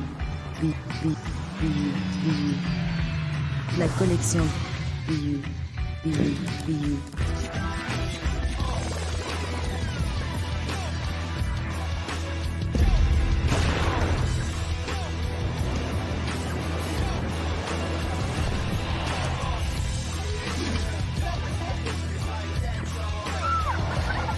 In a world obsessed with the cult of celebrity, I challenge you not to aspire to anyone else's greatness, but instead strive to reveal and ignite the greatness within you. Are you serious? I totally think that's it. Hey. No! Hey! To me, sexy is a man that knows who he is and what he wants. Okay. He's comfortable. You look at him, you see him, he's just comfortable being himself. And you're like, Baby, be you. Be you, baby. Just be you. I like it. Introducing the Be You collection, exclusively available at K&G Fashion Superstore.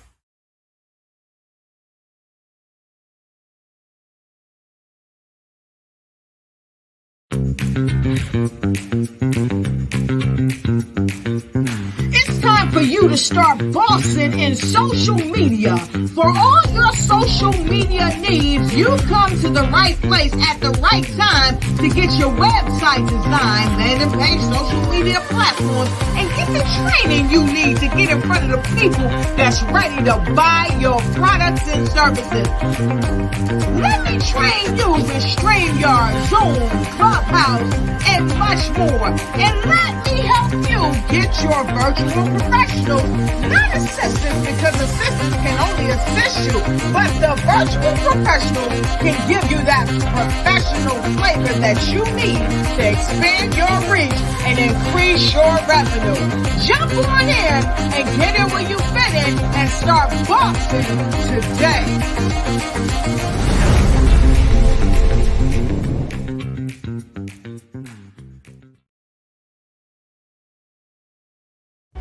Cash flow 5, 10, 10, 75. I use the cash flow app to keep track of my charities. Cash flow 5, 10, 10, 75 helps you manage expenses, helps keep track of charitable giving, helps you save your money. Cash flow 5, 10, 10, 75.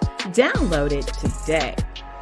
Cash flow 5, 10, 10, 75 would like to wish the Cyber Bears good luck in this year's first robotics competition.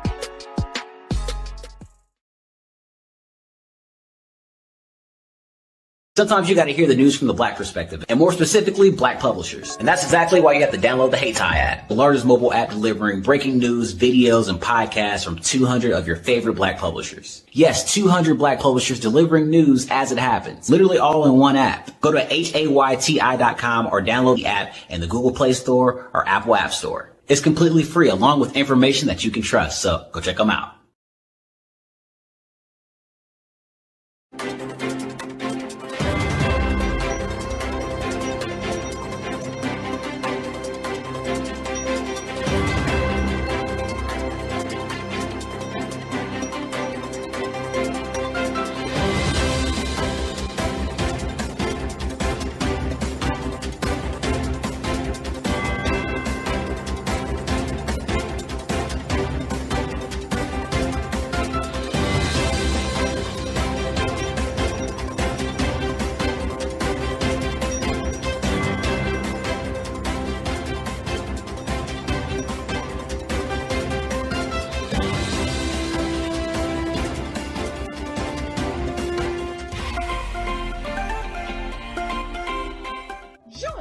Dr. Eric Kelly III and a host of phenomenal speakers from all around the globe for this 7-day virtual event that you don't want to miss. The mission of the Black Business Expo is to raise scholarship money from kids all the way from high school, all the way from college. The Black Business Olympics is one of the largest Black business showcases in the world. It is an opportunity for businesses and companies to showcase their businesses globally. We are going to be giving away laptops up to $5,000 away to students. Again, I'm Olivia Appleberry, the founder of 2 Cents Finance and one of the speakers for the expo. I am so excited to see you there. For more info, go to www.blackbusinessexpousa.com or call 919-308-9090 and hope to see you there.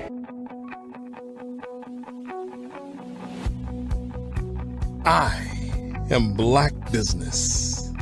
From the moment I wake until the time I sleep. Yes, I am Black Business. I am Black Business. Tell me, are you Black Business? I am Black Business. Do you support Black businesses? Listen, I support Black business because I am Black Business. Black Business Expo, one of the largest business showcases in the history of Black business in the world. The world. Sign up today at www.blackbusinessexpousa.com or call 919-308-9090. I am Black Business. I am Black Business. From the moment I wake until the time I sleep, I am Black Business. I am Black Business. Are you Black Business? I am Black Business. Do you support Black businesses? I support Black business because I am Black Business. Black Business Expo, one of the largest business showcases in the history of Black America in North Carolina. Sign up today at www.blackbusinessexpousa.com or call 919-380-9090. I am Black Business. I am Black Business. From the moment I wake until the time I sleep, I am Black Business. I am Black Business. Are you Black Business? I am Black Business. Do you support Black businesses? I support Black business because I am Black Business. Black Business Expo, one of the largest business showcases in the history of Black America in North Carolina. Sign up today at www.blackbusinessexpousa.com or call 919-380-9090. I am Black Business. I am Black Business. From the moment I wake until the time I sleep, I am Black Business. I am Black Business. Are you Black Business? I am Black Business. Do you support Black businesses? I support Black business because I am Black Business. Black Business Expo, one of the largest business showcases in the history of Black America in North Carolina. Sign up today at www.blackbusinessexpousa.com or call 919-380-9090. I am Black Business. I am Black Business.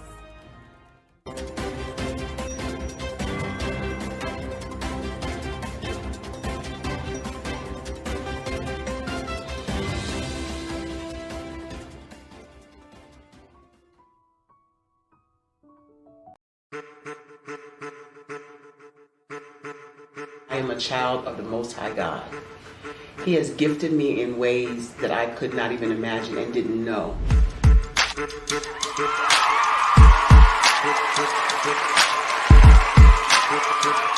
There was a time when I didn't know who I was. I listened to other people tell me who I should be, what I should do. I listened to people telling me that I should be a boutique owner, that I should be a construction manager, that I should be a laborer. Have you ever felt like you should do something else, be something else, go somewhere else, be wherever you wanted to be, and you felt like you were in a box? Anybody in the room? And you couldn't get out? Anybody in the room? And you kept trying to go and you couldn't get out? Anybody in the room? But let me tell you, you need to rock the box. Rock the box.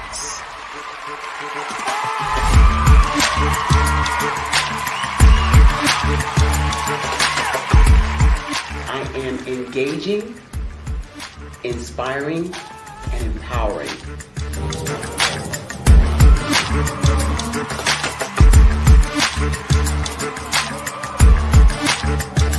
I would give you everything I know. Just by touching you, if I could, by osmosis, give you every single thing I've learned, I've gone through, I know I would. We know that's not possible, but as it is possible, I love to share information with people. Some of you out there, people have told you that you can't be, you can't have, you can't do. But I will tell you, like Kingston said, you can, you must, and you will. If it's to be, it's going to be me. You got to say it. If it's to be, it's going to be. If it's to be, it's going to be. If it's to be, it's going to be.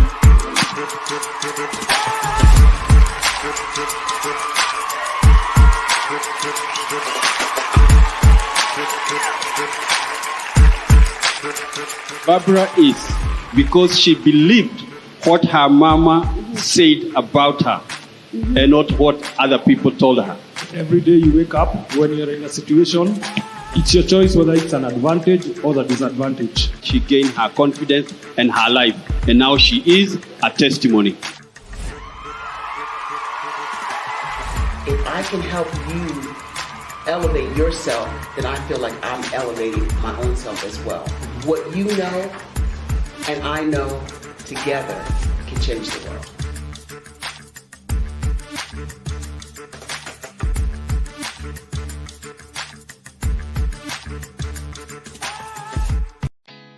Did you know women represent just 3% of Fortune 500 CEOs and less than 15% of corporate executives at top companies worldwide?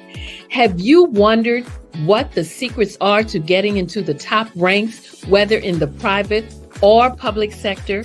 Do you want to figure out how to stop being held back in your career or passed over for promotion? Then you're in the right place. Hi, I'm Dr. Madeline Ann Lewis, President and CEO of the Executive Women's Success Institute.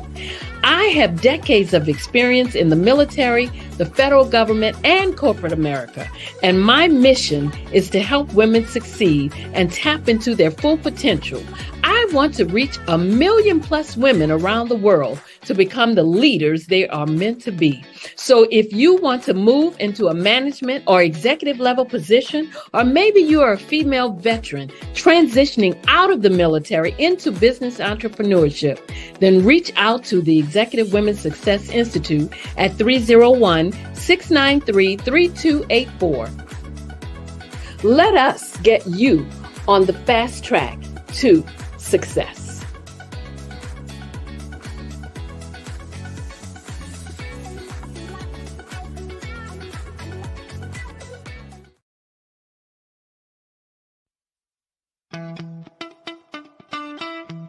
How many times have you been asked to help someone you didn't even know, a student, a business entrepreneur?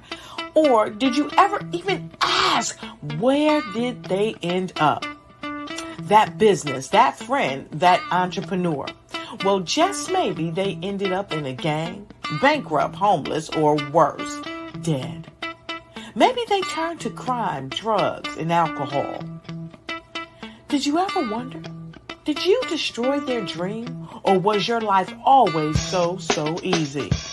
At the Black Business Olympics, we started a movement to help students complete. Give them hope and foster success. Help them to leave their dreams of providing laptops, computers, and up to $5,000 in scholarship funds. Today, we ask you to help a student, a business owner, or an entrepreneur to realize their dream by sponsoring them, supporting them, and buying from them. Consider this. With $1.6 trillion in our Black community, we only ask for a small donation for our students, our businesses, and our entrepreneurs. And you can change a life today. So I ask you, what are you going to do? Sit on the sideline and watch our students in high school be leaders, miss out on their dream from lack of resources? Or are you going to donate to the movement and change their future and yours as well?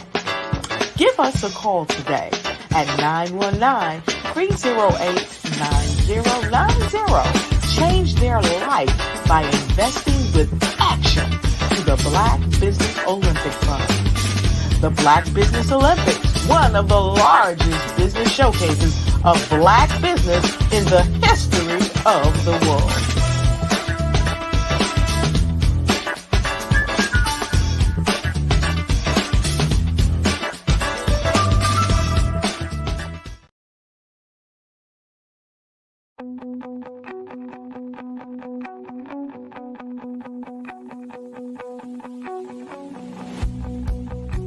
I am Black Business. From the moment I wake until the time I sleep. Yes, I am Black Business. I am Black Business. Tell me, are you Black Business? I am Black Business. Do you support Black businesses? Listen, I support Black business because I am Black Business. Black Business Expo, one of the largest business showcases in the history of Black business in the world. The world! Sign up today at www.blackbusinessexpousa.com or call 919-308-9090. I am Black Business.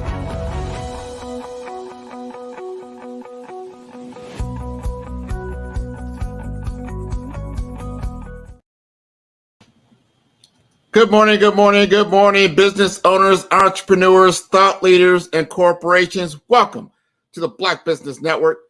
My name is Grant McGaw, CEO of 5-Star BDM and host of the award-winning Follow the Brand podcast. I am your moderator for this morning on the Black Business Network. The Black Business Network is a 24-hour business network showcasing Black businesses, business owners, entrepreneurs, and thought leaders worldwide.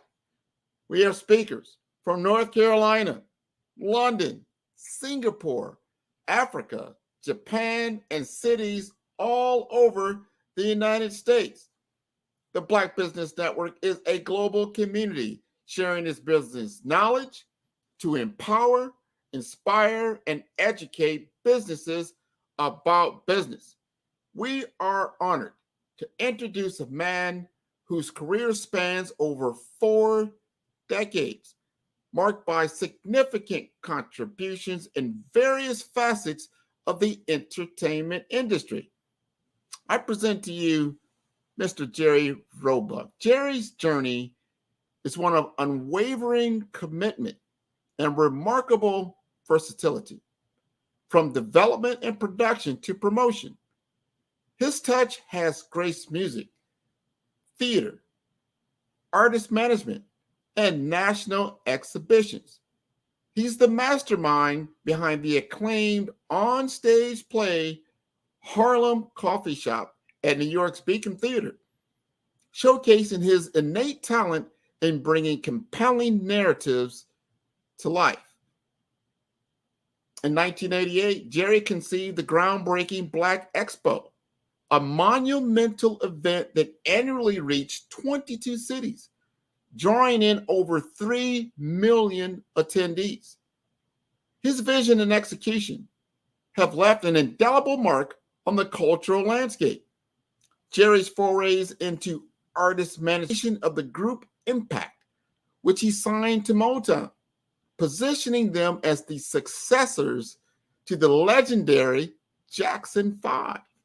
His enterprise, Nationwide Concert Productions, has seen collaborations with iconic artists like Chick, Frankie Beverly and Maze, Kool and the Gang, and the Ohio Players. Beyond entertainment, Jerry's dedication to education and community service in Harlem is exemplary. For 4 decades, he served the Harlem community, culminating in recognition for the entire City Council of New York City. Ladies and gentlemen, an icon in entertainment and a champion for community empowerment, I bring to you Mr. Jerry Roebuck, who will be joined in a fireside chat with us with Miss Tabitha. Good morning. Good morning. There he is. Good morning. And there she is. Hello. Good morning, Tabitha. Good morning. Hello. How are Well, you? you both are here. I'm going to step out of your way. I want to thank you for being on the show this morning. Genius is coming, and I'll see you both on the other side. Okay. Thank you. Well, Mr. Roebuck, it is such a pleasure, sir, to talk with you on today. Your bio, I must say, is very, very well defined and very well impressive. I want to say that I want to get right into this conversation on today because I believe that you have a lot to share with the audience. So how did you get into business? I mean, you have over 4 decades of being in an industry that you've made amazing strides. So how did it all get started? Sure. As an entrepreneur, my first experience was at age 11, which some people might call young. Some people might say if you have an itch, scratch it. So at that age, I just wanted to do something independently as a businessman. I grew up in Harlem. I did see and was exposed to entrepreneurs, not in a big way, because in the era that I was growing up in the 1960s, really, if there was a business icon and we only had a few, you had John Johnson, who was the owner of Ebony Magazine. Of course, we have Berry Gordy, Motown Records. So there was the icons, but in your local neighborhood, you had a Black person that owned the dry cleaners. You had a Black moving company. You had a Black doctor. You know, there was more in a tight-knit community of being exposed to people who owned the business that looked like you, where you had access to just move around in your everyday life, as opposed to today in our communities, or even in America as a whole. When you leave your neighborhood, you drive 5 minutes, you know, there's fast food and you have choices, Wendy's, McDonald's, blah, blah, blah. But we know those are big corporations. You go to the store, you have a Publix, you have a Walmart, you have all these big grocers, once again, as opposed to a neighborhood Black local grocer. So I think some of that. But one of the things that inspired me as a young person, you know, after my first endeavor, which I'll circle back to, was just preteen, going and working at a Catholic youth organization, dance, and working in the coat room with my god sister, who was older than me, who was on the committee to present these Catholic dances in the Harlem community, and working in the coat room and seeing them collect the money. And then also seeing on the door, the adults collect the money, and saying, though, as a young person, I didn't know nothing about expenses. I'm just seeing all these teenagers come in and pay $2 to go to this party, and then seeing people pay 50 cents to check their coat. And to me, that was like, oh my God, look at all of this money. So my brain started clicking at a young age of, you know, maybe when I'm a little older, I can do something like that, which was kind of my eventual foray into the entertainment business. So I absolutely love that. You said age 11. That is just so amazing. So what was your first business? Because when we hear your bio, there's a long list of successful businesses that you've endeavored in over the years. So what was first? Well, the first thing I did, which was at age 11, was a street fair in my local community in Harlem. I had moved from one area in Harlem to another, the area that I grew up in, which wasn't too far from 125th Street, which was a home that my grandfather owned. The city of New York at the time was going through a major influx of, especially Harlem, of Southern immigrants to New York, and the second wave of the Great Migration, because of early 60s, Alabama, which I just returned from, for example, and I had many friends from moving up from Alabama. Many of the states, as you know, at that time period were going through the pre-civil rights movement. And you had an awakening of adults having their children who said, I want to go north because I want my child to have a decent education. Or we're young parents. My parents dealt with being farmers or sharecroppers. I don't want to lead that lifestyle. Or thirdly, you had adults saying, especially the World War II generation, I can't deal with this racism and segregation. So they were going north. And as you know, cities like Philadelphia, Baltimore, Chicago, and especially New York, we were seeing an influx of large numbers of Black immigrants from the South. So New York City at the time, they needed more schools.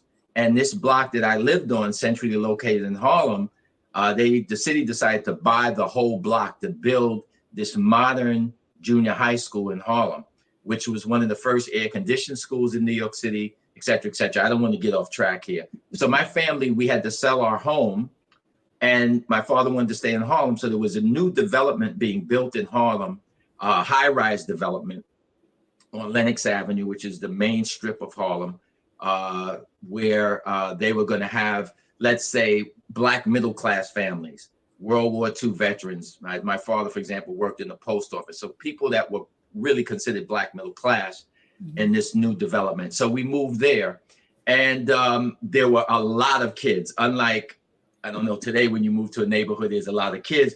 But when we moved into this development, I mean, whether it was when school was getting out, whether it was on a Saturday, there were gates around this community that went from Lenox Avenue to Fifth Avenue. It was a huge complex with about 8 buildings, 17 stories high. But there were just hundreds of kids out. So you would befriend children. You know, what building do you live in? Oh, what sport do you like to play? Oh, you have an accent. Where are you from? Oh, I'm from Alabama. Oh, I'm from Mississippi. But you were young kids and you would meet these kids. Well, what happened, as I was only 11 years old and meeting these different kids, I just started having discussions with my mom and say, you know, I want to do like a little get together with my friends that I'm meeting, and maybe I could rent out. We had little playgrounds in front of each building, and I could rent the playground and have a little fair for the kids from our building, which was 620 Lenox Avenue, and some of the other buildings.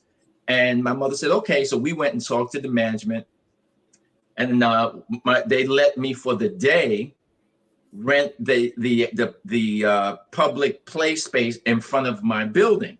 And for like, 50 cents, you could come in, and we had games. So we had like, you throw a ball and knock something down. We had little bowling pins. We had little races. The girls were doing double dutch competitions, all types of activities. So at the end of the day, I made a little profit, and that was really my first taste of independent entrepreneurism.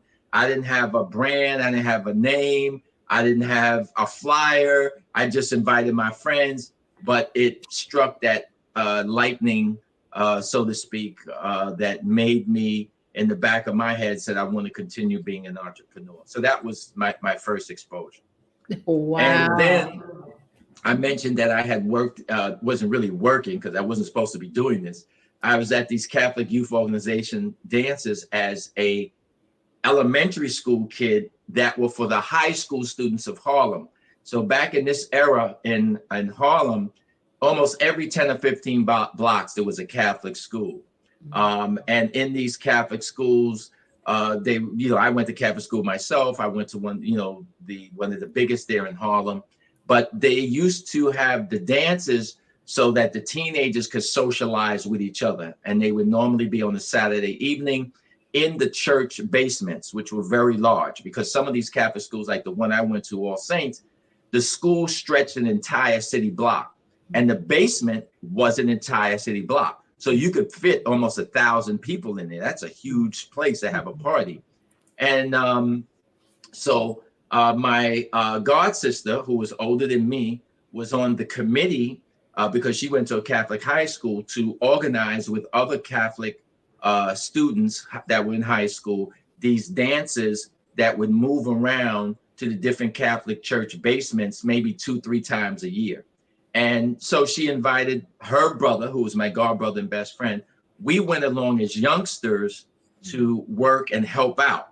And so, as I was mentioning earlier, seeing them work at this function, which went to an organization, but the exposure, not only to that as a business, but that also lit a spark in me for the entertainment and music business, because I got exposed to teenagers dancing and hearing the Motown sound. And this is pre-disco. So what they would do is they would play a record. The record would be over, the kids would stop dancing, and then they would go and look for another record and put the next record on. And then people would listen to a few, the intro, and say, oh, I want to dance to that. And you'd have to go ask another girl to dance. So it was that type of an era. And that stayed with me through the rest of my years in grammar school. And then when I got to high school, I myself served on my high school, Catholic high school committee of organizing dances. But at that point, we used to do dances with other Catholic high schools in your high school. And you and I, at that point, most of the Catholic high schools were segregated, boys and girls. So I went to an all boys high school. We would organize a dance in our school gym, and we would invite other girl high schools to come to our school gym. And predominantly, basically, it was just boys from our school associating with other Catholic girls' schools from around New York City. So I was involved in that. I did that for about 2 years. And that gave me a lot of business exposure as far as, how to promote to the schools to get the girls to come, how to hire, because there was no DJs. This is late 60s. So we used to hire a band. It gave me a lot of experience. So that by the time I was a senior, I said, I'm going to do, this was now, once again, going into almost being an adult.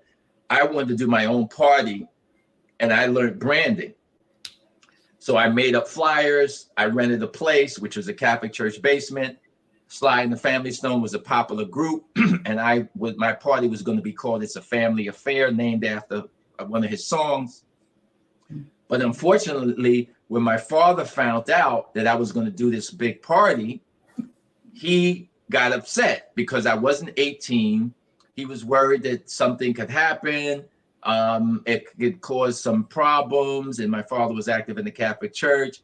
And how did I sign the contract? And when he found out that my older brother did it, he called my brother down to the house and he said, you know, Jerry's too young. He can't be doing these organized parties.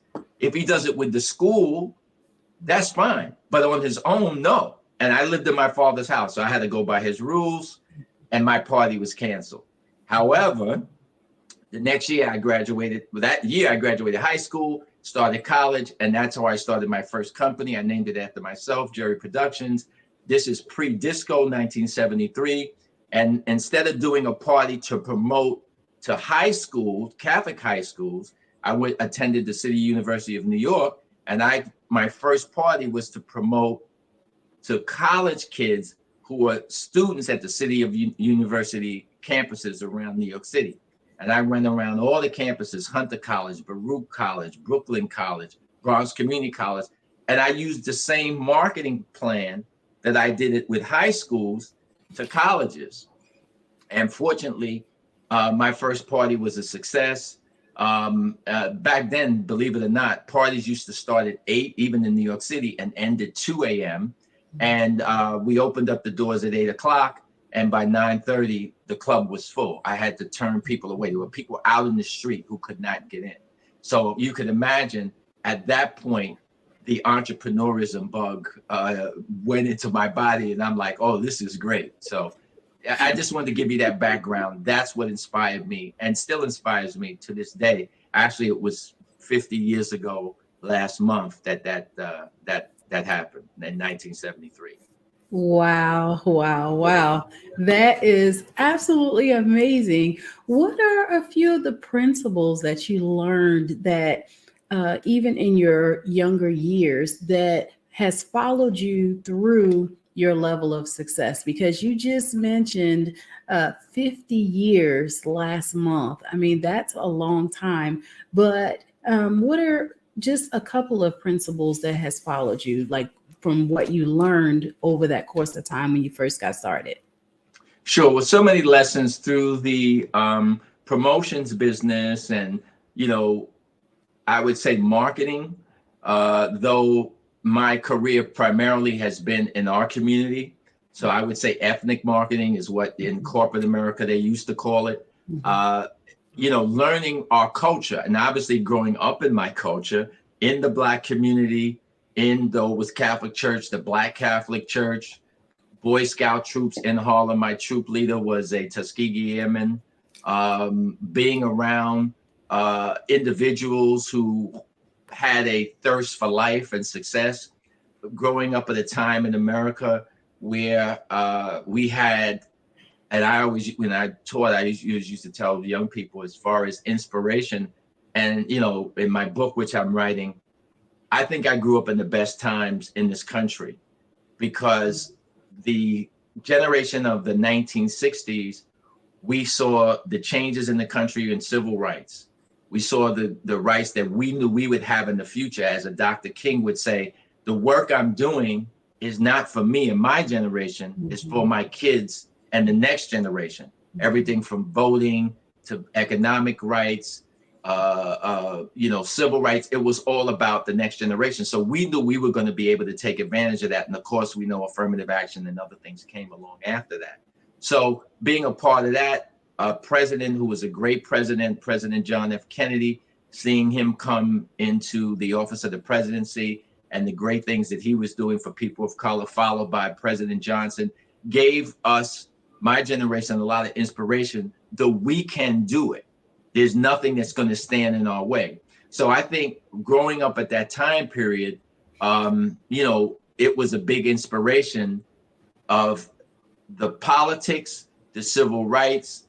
And then if you look at what I call the soundtrack, which we grew up in, as opposed to what young people are doing that they're hearing today, which is really bad.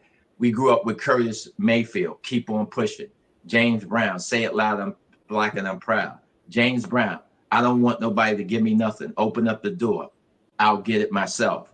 You know, Sly and the Family of Stone. Sly and the Family Stone. You know, Don't Call Me Nigga Whitey. I mean, there's just all the music that you heard was so inspirational. You know, that you put that in the mix of everything that I was just telling you. It really, my generation had a lot of inspiration. So I couldn't put it to one thing, but I think growing up in that environment really helped set the stage for giving me a lot of confidence. So I would say confidence that you get from your surroundings. And I just touched on music. So maybe young people, you got to turn off some of the negative music that you're hearing, because it's a form of brainwashing, you know. But if you're listening to positive music, if you're being around positive people as opposed to negative people who are pushing you and saying, you can do this, or we can do this, or how can I help you?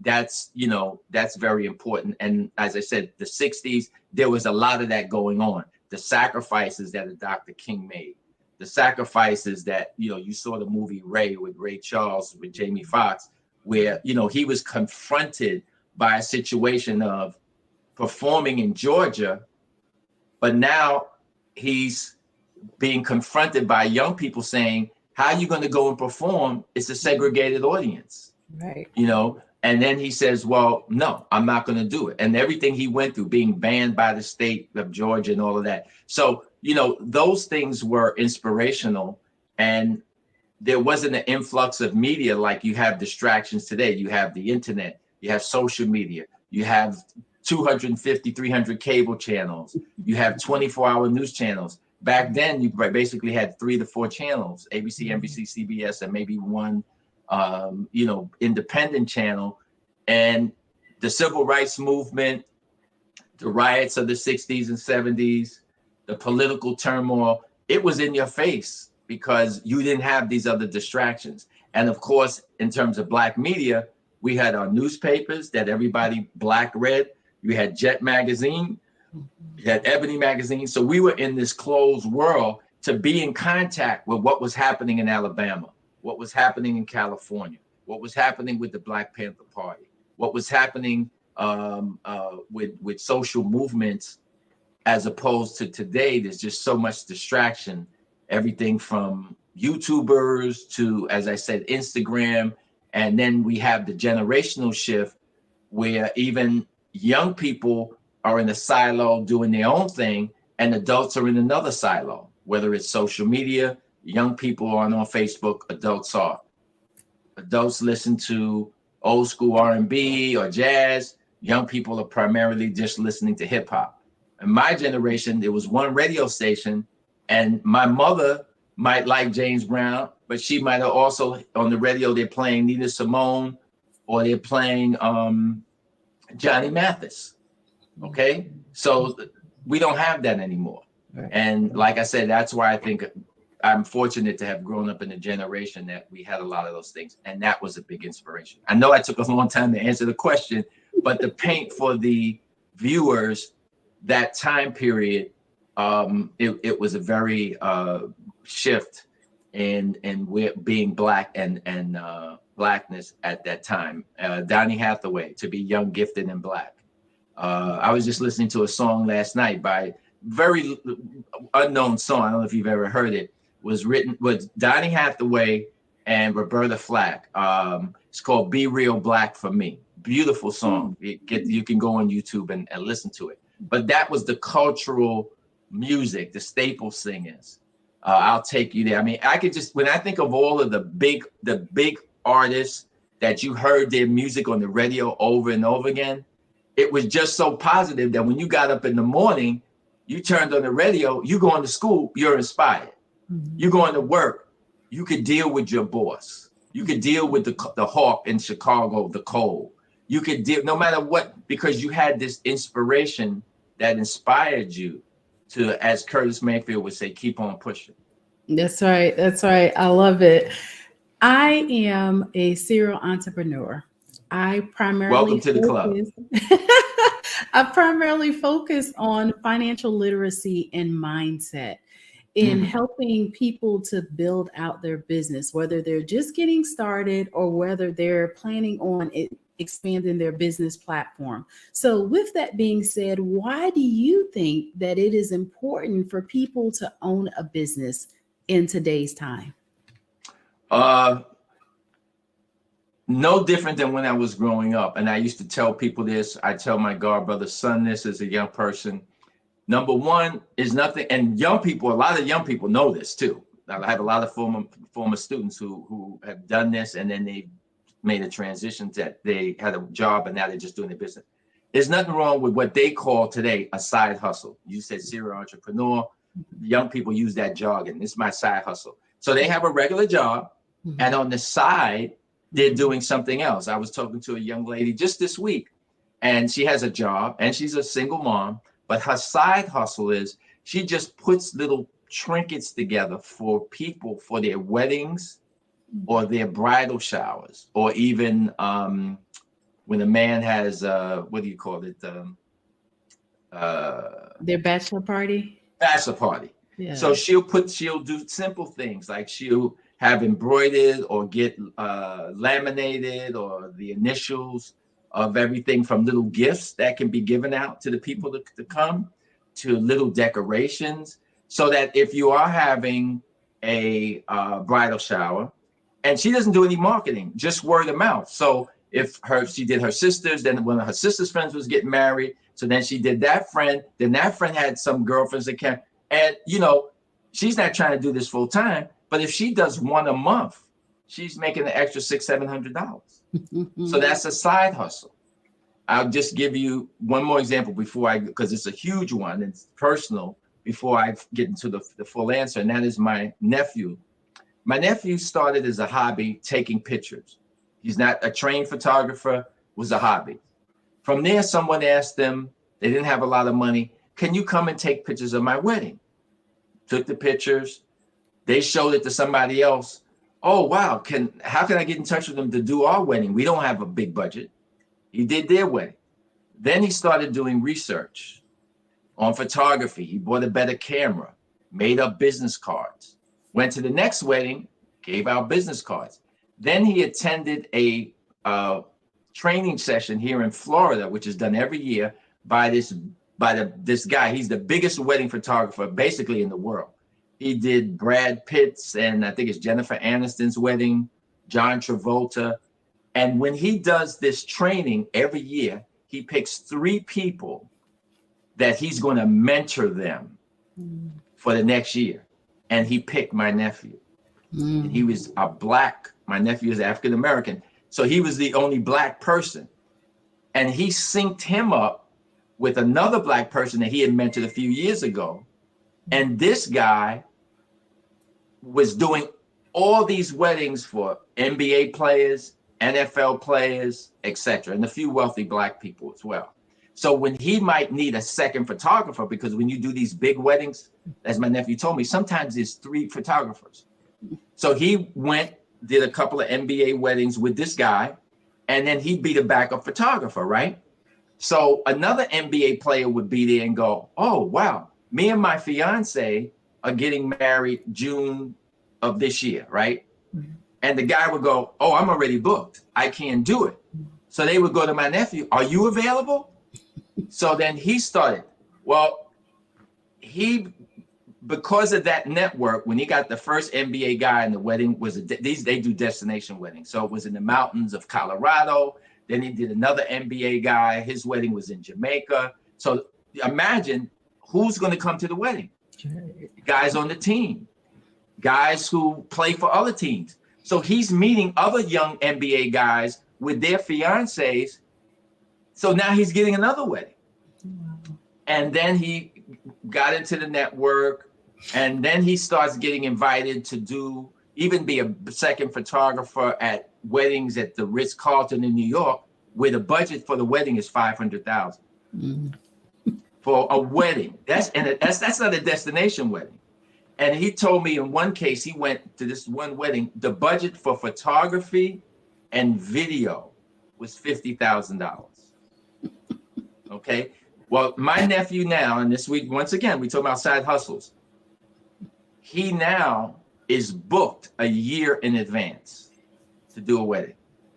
A year in advance. And this is his weekend job. He has an MBA. So he gets on the plane, usually after work on Friday. He flies in, does the wedding. I don't want to tell you how much he makes, but I'll just say this. Years ago, he wouldn't talk to you unless he got $5,000. And that's a weekend job. In addition, he created, not that he created it, but for his business, he created something else he did, which he shows up, doesn't take more than an hour. He does these engagement photography things. I don't know if you know what that is, where a guy is going to go to a football game or to a basketball game, or he's walking in the park with his girlfriend. He's going to pop the question, and he gets down on his knees, and my nephew jumps out of the woods, and he just starts flashing all the pictures. So it looks very natural. He'll get anywhere, I don't want to say what it is, but sometimes close to $1,000 for that. Because that's part of the package. And all he does is show up. It doesn't even take an hour out of the schedule on a Saturday or a Friday, or when it could be a weekday if he has the time. So you can create a side hustle, building websites for people, doing a specific piece of marketing. I have a student, he has a side hustle. He does silk screening.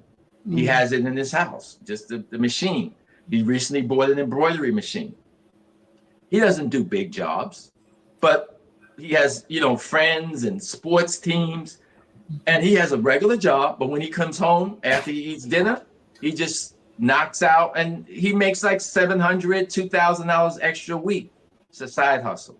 So I would encourage, especially in today's world and economy, would anybody find a hobby that you like? Could be photography, could be drawing, embroidery, could be networking with friends, building a website. There's something that you like that you can do. You don't have to open up an office. And in today's world, with emailing and a phone, you're in business. You don't need, I remember back, with different businesses I had, but like when I moved to Atlanta, when I set up my business there, I spent about $70,000 between renting the office space in a beautiful building 4 blocks from Coca-Cola World Headquarters, building out the office space, putting in the phone lines, the copy machines, the fax machines, all the office furniture. By the time I finished with everything, because just the get into the building and the contract, the rent and the construction, that alone, and this was in the 90s, that was about $35,000. So that was like half the money. Nowadays, if you have a computer, a cell phone, that's all you need. I mean, who uses a fax machine? It's good to have it, but if you don't, and you get a high-speed printer, you're good to go. People don't even use business cards anymore. You can have an app in your phone. Like I went to a conference, National Association of Black Journalists, this summer, and if you meet somebody you want to talk, you just put your phone by theirs, all your information is uploaded. Email, address, your picture. So the startup cost is so low today. I don't care whether you want to do carpet cleaning or you wash cars for somebody. I mean, you can start for almost nothing. Absolutely. I agree with you. I tell people all the time that everything that you see when you look around a room, somebody is getting paid off of that or has gotten paid off of it. So our imagination can go wild when it comes to owning a business.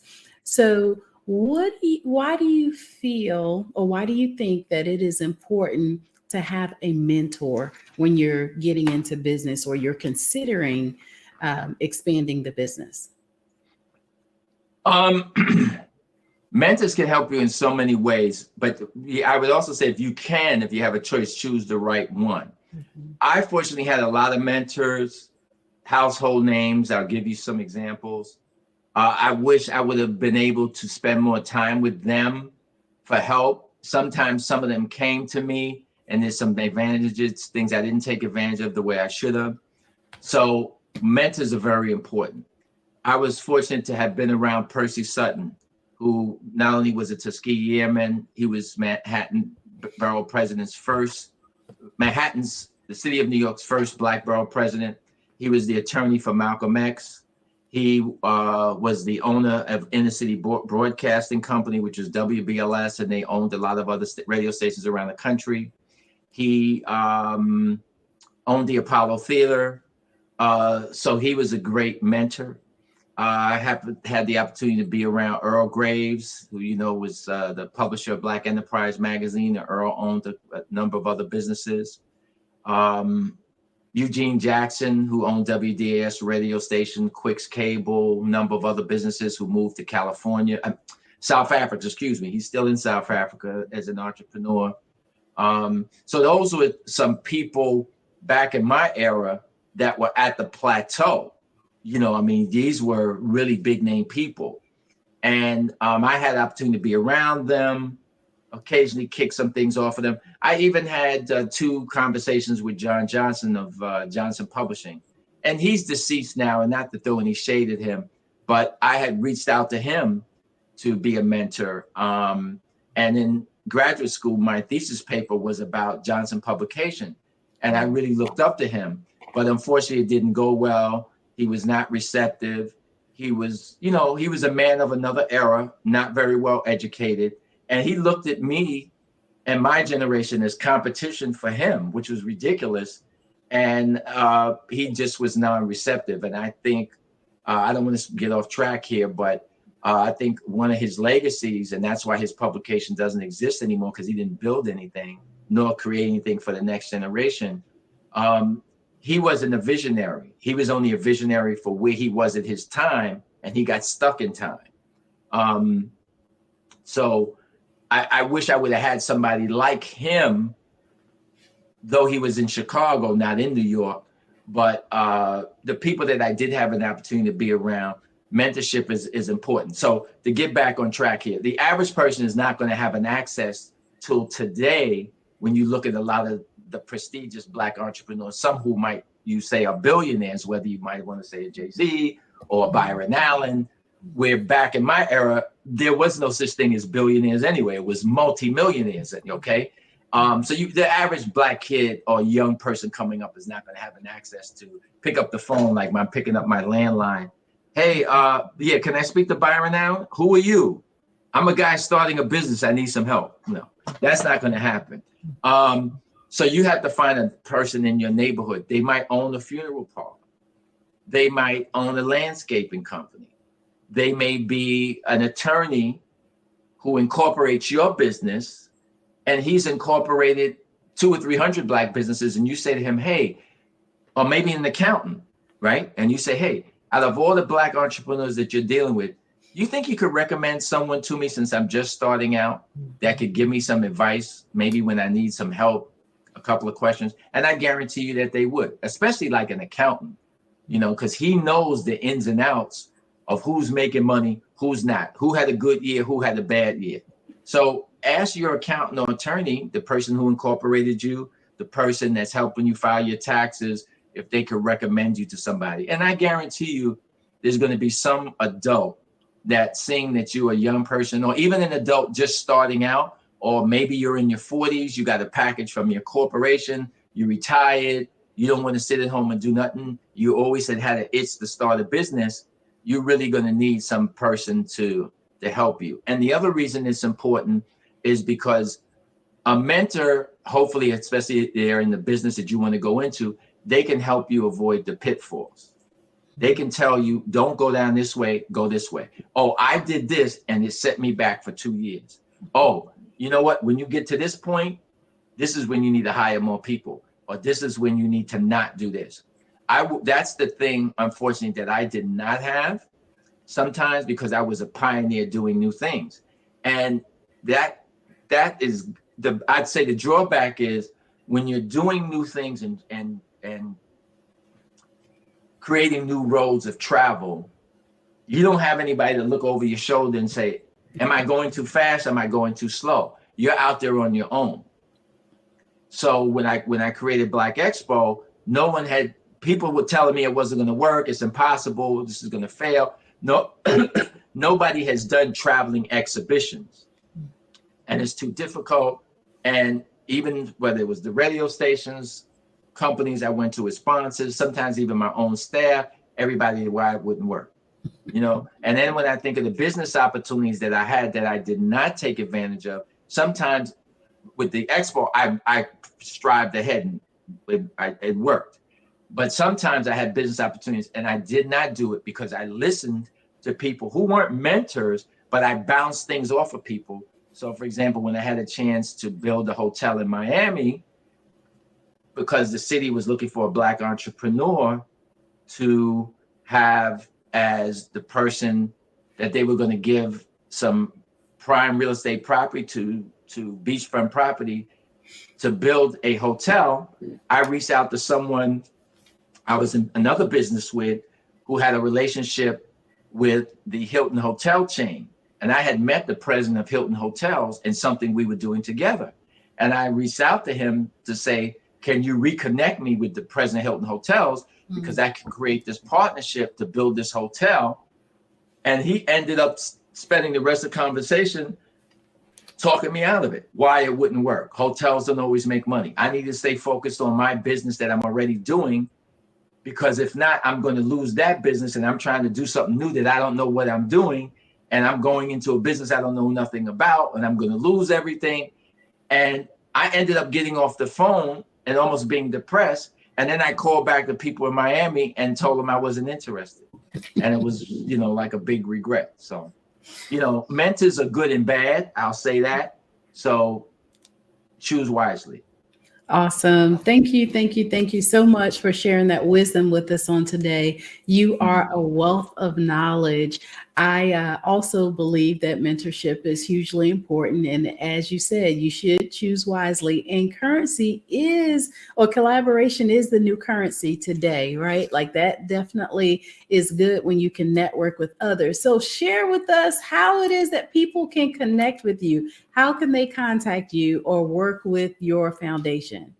Sure. Well, I have a nonprofit group called Black Spirit Group. So you can go to blackspiritgroup.com. It's BlackSpirit group.com. And on our website, there's contact information. You can leave your information and email us at blackspiritgroup@gmail.com. We try to mentor young entrepreneurs, specifically Black male young entrepreneurs, and you can reach out to me that way.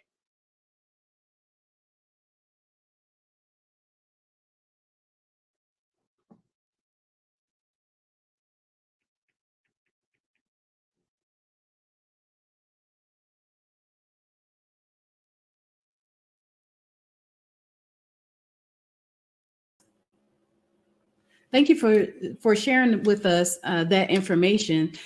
I seemingly have a few more minutes that I can learn a little bit more about you, which is exciting, right? Great, Because you're sharing such great information on today. So why is education important?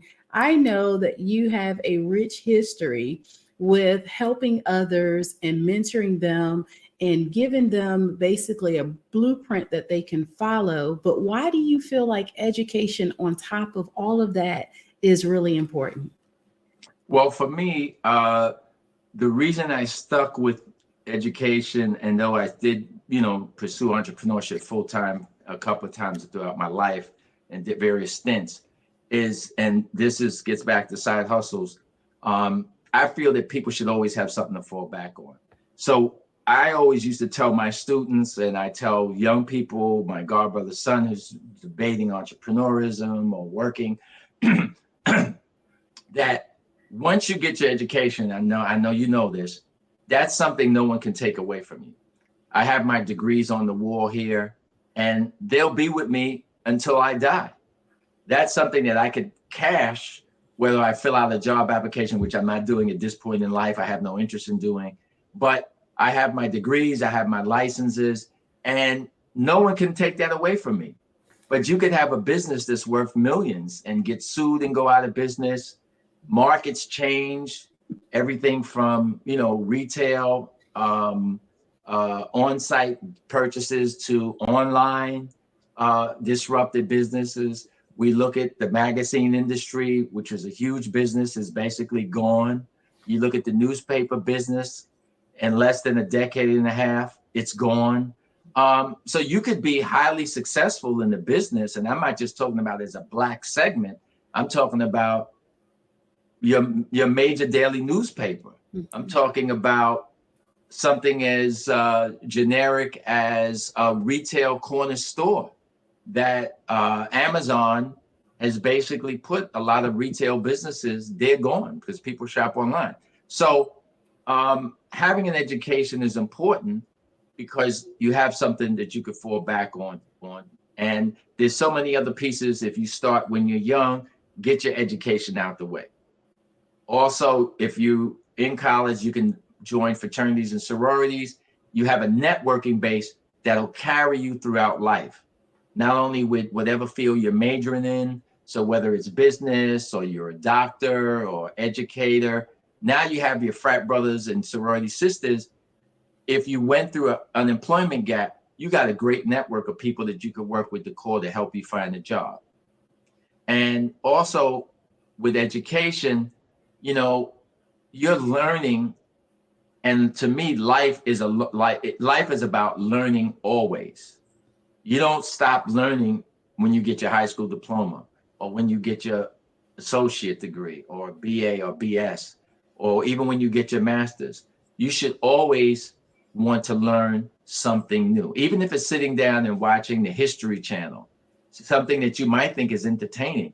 You don't know how watching the History Channel could help you even with your business, where they might have a show on the origin of fast food or the origins of, for example, how Henry Ford modernized the assembly line, how that could relate to something that you're doing. Because look how many entrepreneurs followed what Henry Ford did and built successful businesses, i.e. a Berry Gordy, who said, at the time with Black music, which no one else was doing, and eventually all the major labels copied him, you know, the name Clive Davis, he wrote a paper when he saw how successful Berry Gordy was at creating this segment of Black music, and how he took that to, at the time, which was CBS Records, where he was working. He was in the legal department, and then they put him in charge of A&R to create this whole music department at CBS Records that was just they didn't even have pop music. They had like Johnny Mathis, Mitch Miller. It was a disaster. But then he created something to have Janis Joplin and Sly and the Family Stone, and to create the things that Berry Gordy was doing, but on a big scale. But Berry Gordy, what he saw with a Henry Ford was everything was in-house. So he created an assembly line was, no, I'm not going to go to an outside studio and record the music. In Motown offices, I'm going to have our rich studio, and we could work 24 hours a day. So if I'm home, it's 10 o'clock at night, and I have an idea for a song, I'll call Smokey. Hey, Smokey, call the musicians. Have them meet me in the studio in an hour, and we can go to work. I just got to open up the door, the key. And then that morning, I can meet with some of the A&R staff, and I'll get some teenagers to come by after school and say, what do you think of this record? You like it? Put your hand up. You don't like it? Just say you don't like it or don't say anything. So he had the manufacturing, which was the studio. He had the quality control of everything from secretaries to students to other musicians to rate what he was doing. And then in-house, he had the marketing and the promotion to know what was going on out in the field. Whereas another record company, they made a record and they just sent it out. They didn't know what the feedback was. Berry Gordy, because he knew working at those auto plants and he saw that assembly line system where they had their dealers who could call them and say, hey, people love this car. Oh, guess what? This is the color that people like this year. It's a steel blue or it's a green. This is the color car to make this year. So Berry Gordy had these black reps out in the field that would be going to the radio stations. They go into the community, and they could call back to Detroit, to Motown, and get him on the phone and say, hey, this is what people here in Mississippi are saying about the Supremes. Or, you know what, this is the third record you put out on these Supremes. Nobody likes it. So he knows firsthand, I got to get some writers, some producers. The group looks good. You know, there's no girl group out here that's really doing anything. I just need a hit record on this group. So I got to get some, this time instead of Smokey writing, I'm going to have Hollandos in Holland. I'm going to get, so, you know, having an opportunity to be exposed to the whole process can help you as an entrepreneur. As I was saying to this young lady I was mentoring this week on entrepreneurism, the test of an entrepreneur and the success of an entrepreneur is not looking at what's in front of you and talking to people about it because they may not see it. You have to see the whole picture. Where does it end? They're not going to see it.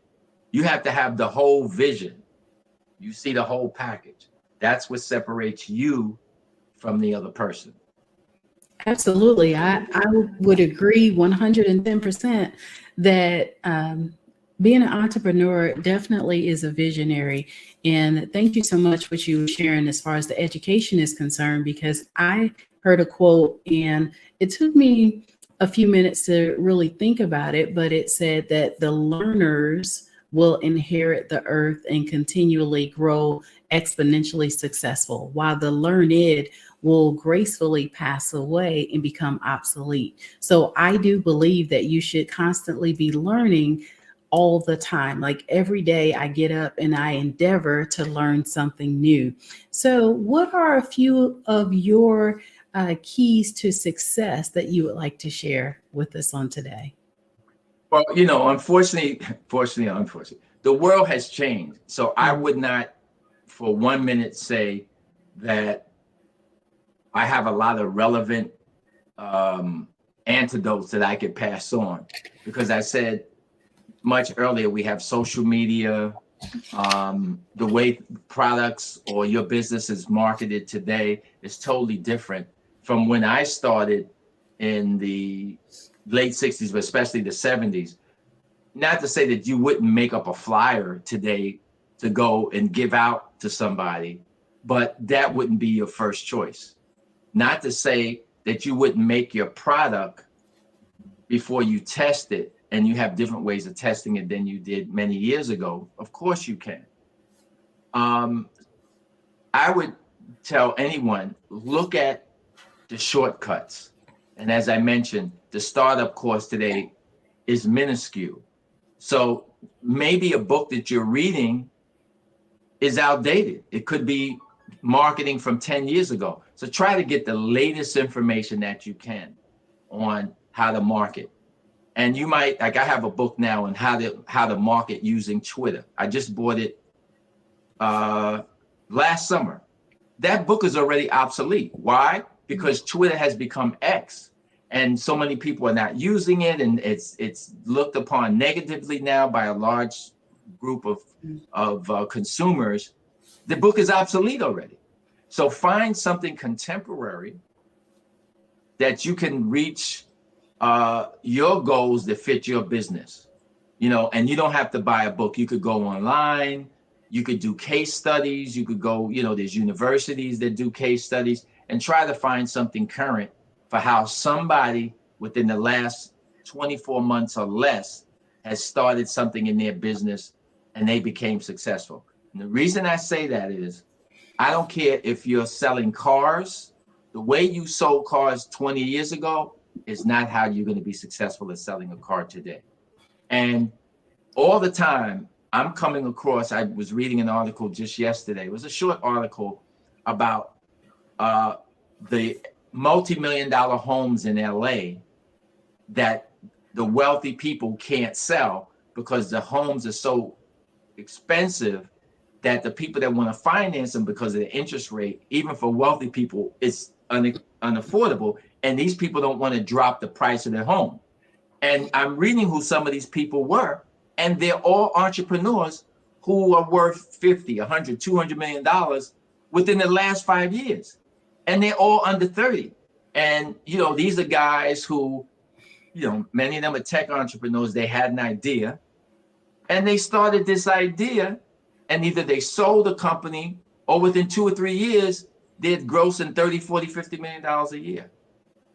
So did they go read a book based on management and marketing from 30 years ago? I don't think so. So what I would say is look to those types of examples. Look at the people, look for the people who have made a lot of money in the last 5 years. And I'm not saying the billionaire class, but people that are worth 30, 40 million, people whose businesses went from operating in their garage or basement, and 2 years later, they got 50 employees and they got a 100,000 square foot warehouse. What did they do? And how can you put some of those elements in your business? Because think about it, Jeff Bezos and his wife, a lot of younger people don't know this. They started in their garage, but Amazon was a bookseller. They started selling books through the internet online, and online sales was new. And I can remember there were a host of other competitors that had the vision to sell almost everything online. Because I remember when it happened, there were even Black entrepreneurs. I'm going to sell sneakers. I'm going to be the biggest sneaker company. I'm going to be selling these sneakers online. Oh, I'm going to sell. I had a friend, he was going to work with the record labels to sell albums. There were still albums and there were CDs online. So there was a lot of that. People, oh, I'm going to sell all kind of clothes online.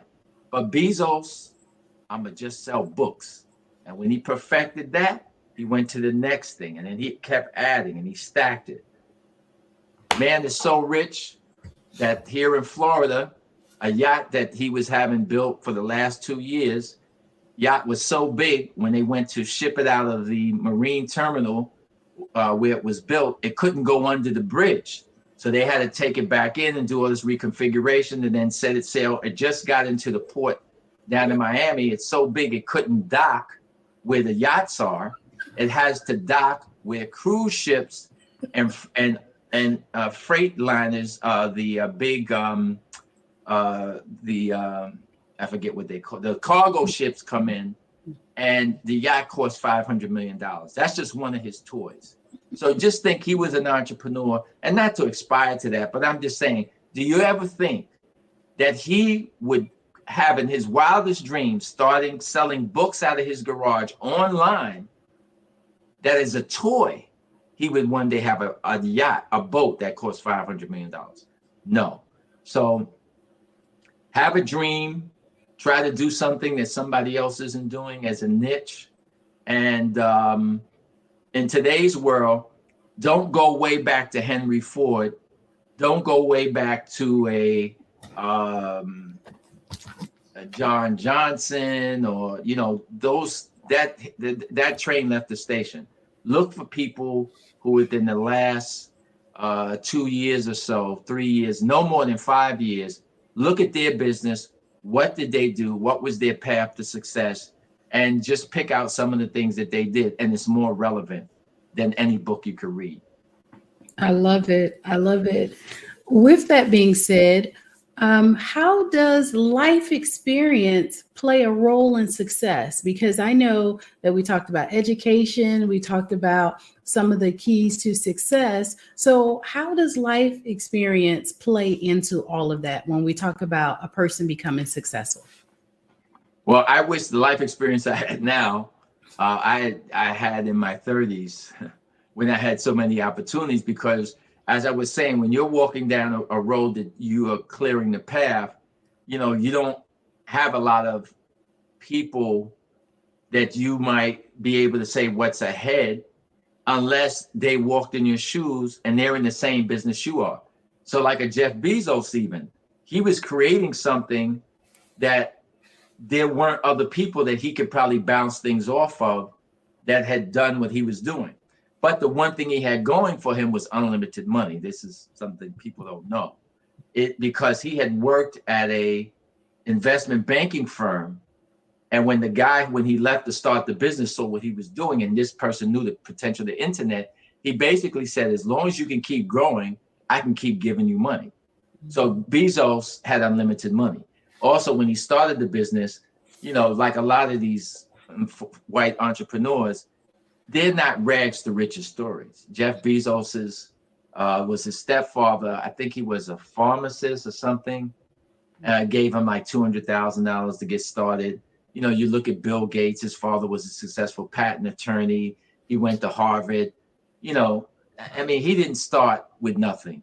Elon Musk, his old story is a lie. Yeah, he came here struggling. But how do you come to America struggling and with your mom and your mother buys a house in Malibu?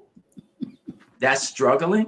And you got a bunch of emeralds in your pocket because your father owned the emerald mine in Botswana in Africa.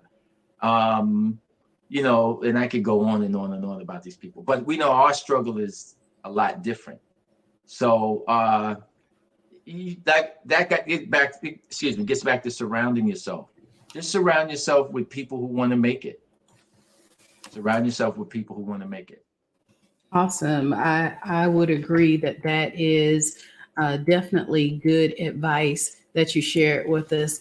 Now, let's get to the question of the day. Tell me a little bit more about the Black Expo and how it started and what were some of the great memories when you got this going of some of the cities that you visited. Sure. So I created Black Expo in 1988. First Black Expo was in 1989 in New York. And I created it because I had taken a leave from being an entrepreneur, that serial entrepreneur, doing things in the entertainment business and some marketing and concert promotion, started a family, and I was dormant for a couple of years.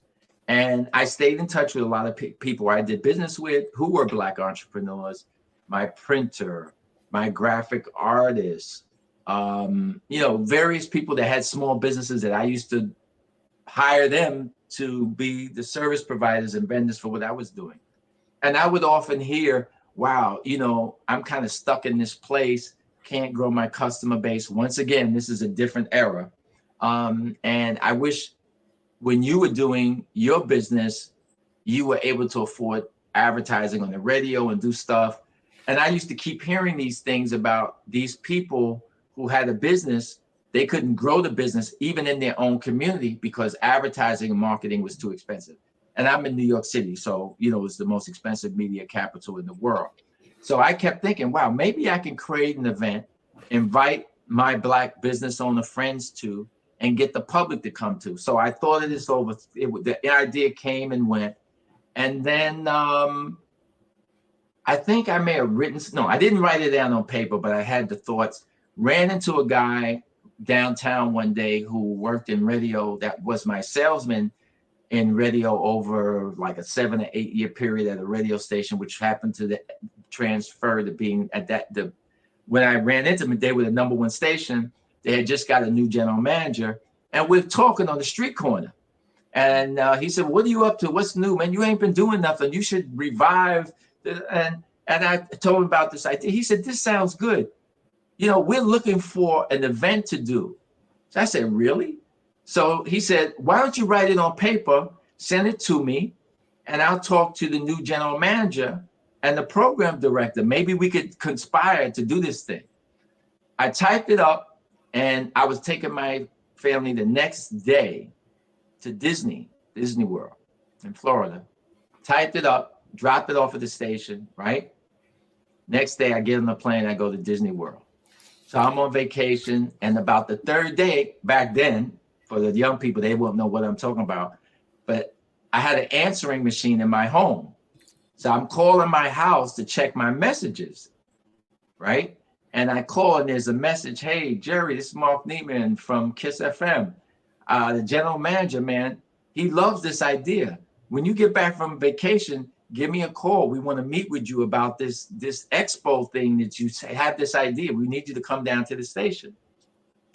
So I'm like, wow. Get back to New York, go to the radio station, give them an elevator pitch, 2 minutes. I don't know what the hell I was doing, but I just told them the fantasy, the dream. And they said, let's do it. I didn't have a place. I had an idea where I wanted to do it. I didn't have a location. I didn't know what time of year I was going to have it. I didn't know how much it was going to cost to get in. I didn't have a staff to do it. I didn't have an address. I didn't have a business card. All I said, I want to do this thing. And I think I'm going to call it Black Expo.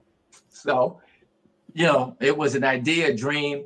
And I would have to do a whole show on what transpired between that September and that April to pull it off and make it happen. I love it. I love it. I will tell you that there's power in a dream. It really is, because I have a conference that I do twice a year as well. And it started off from just a concept, right? I had never done anything of the sorts. And so there was a little challenge there with actually doing this, but I learned a lot going through the process of trying to set all of this up. So what are your thoughts on, does failure create the end of a dream? Failure will never end your dream. And as I tell people, I'll be an entrepreneur till they throw the dirt on my casket if I can. Failure is part of success. Failure can make you stronger. Failure teaches you lessons, and you won't succeed until you fail, because the test of success is that when you fall down, you have the strength to get back up. And you can pick all kinds of examples of people who gave up and somebody else went on to fulfill their dream, whether it's because they didn't have enough money to continue, or they just didn't have enough vision to take it to the next level. I mean, you could look at somebody like Elon Musk, who didn't create Tesla. It was two other guys, and but he came in, he had a vision, and he took Tesla to where it is today. And he also had the financial resources because he had just sold his interest in PayPal. But failure is, and it'll teach you, I think the best lesson is that if you do fail at something, you start something new, and then it gives you the drive to make that work, because you've already experienced failure, and you're going to say to yourself, I'm not going to fail this time. I'm not going to run out of money. I'm not going to choose the wrong people. I'm not going to listen to this person who's going to say, oh, that ain't going to work. Don't do that. Because you now did something or doing something that when you were doing something before in another business, somebody told you, oh, don't do that. That ain't going to work. And you watch the competition do what you had a vision to do months or a year earlier, and they're hugely successful now. So no, you can't look at failure as giving up. Look at failure as a test for success. And I would say to everybody, just because you fail, don't give up. And you said it best, you're a serial entrepreneur. That means you keep going. Even after I retired, I've been here in Florida. I have a new, I hope, major business I'm launching at the beginning of the year. But I've had about four businesses that I've started. I wouldn't call my podcast a business.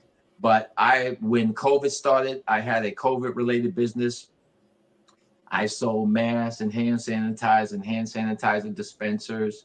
When school shootings, which unfortunately we still have occasionally, but when we had a lot of them 5-6 years ago, I started a company, A+ School Security Products, selling prevention products for school safety, everything from door stops to bulletproof mobile blackboards, things that would help keep schools safe, security systems.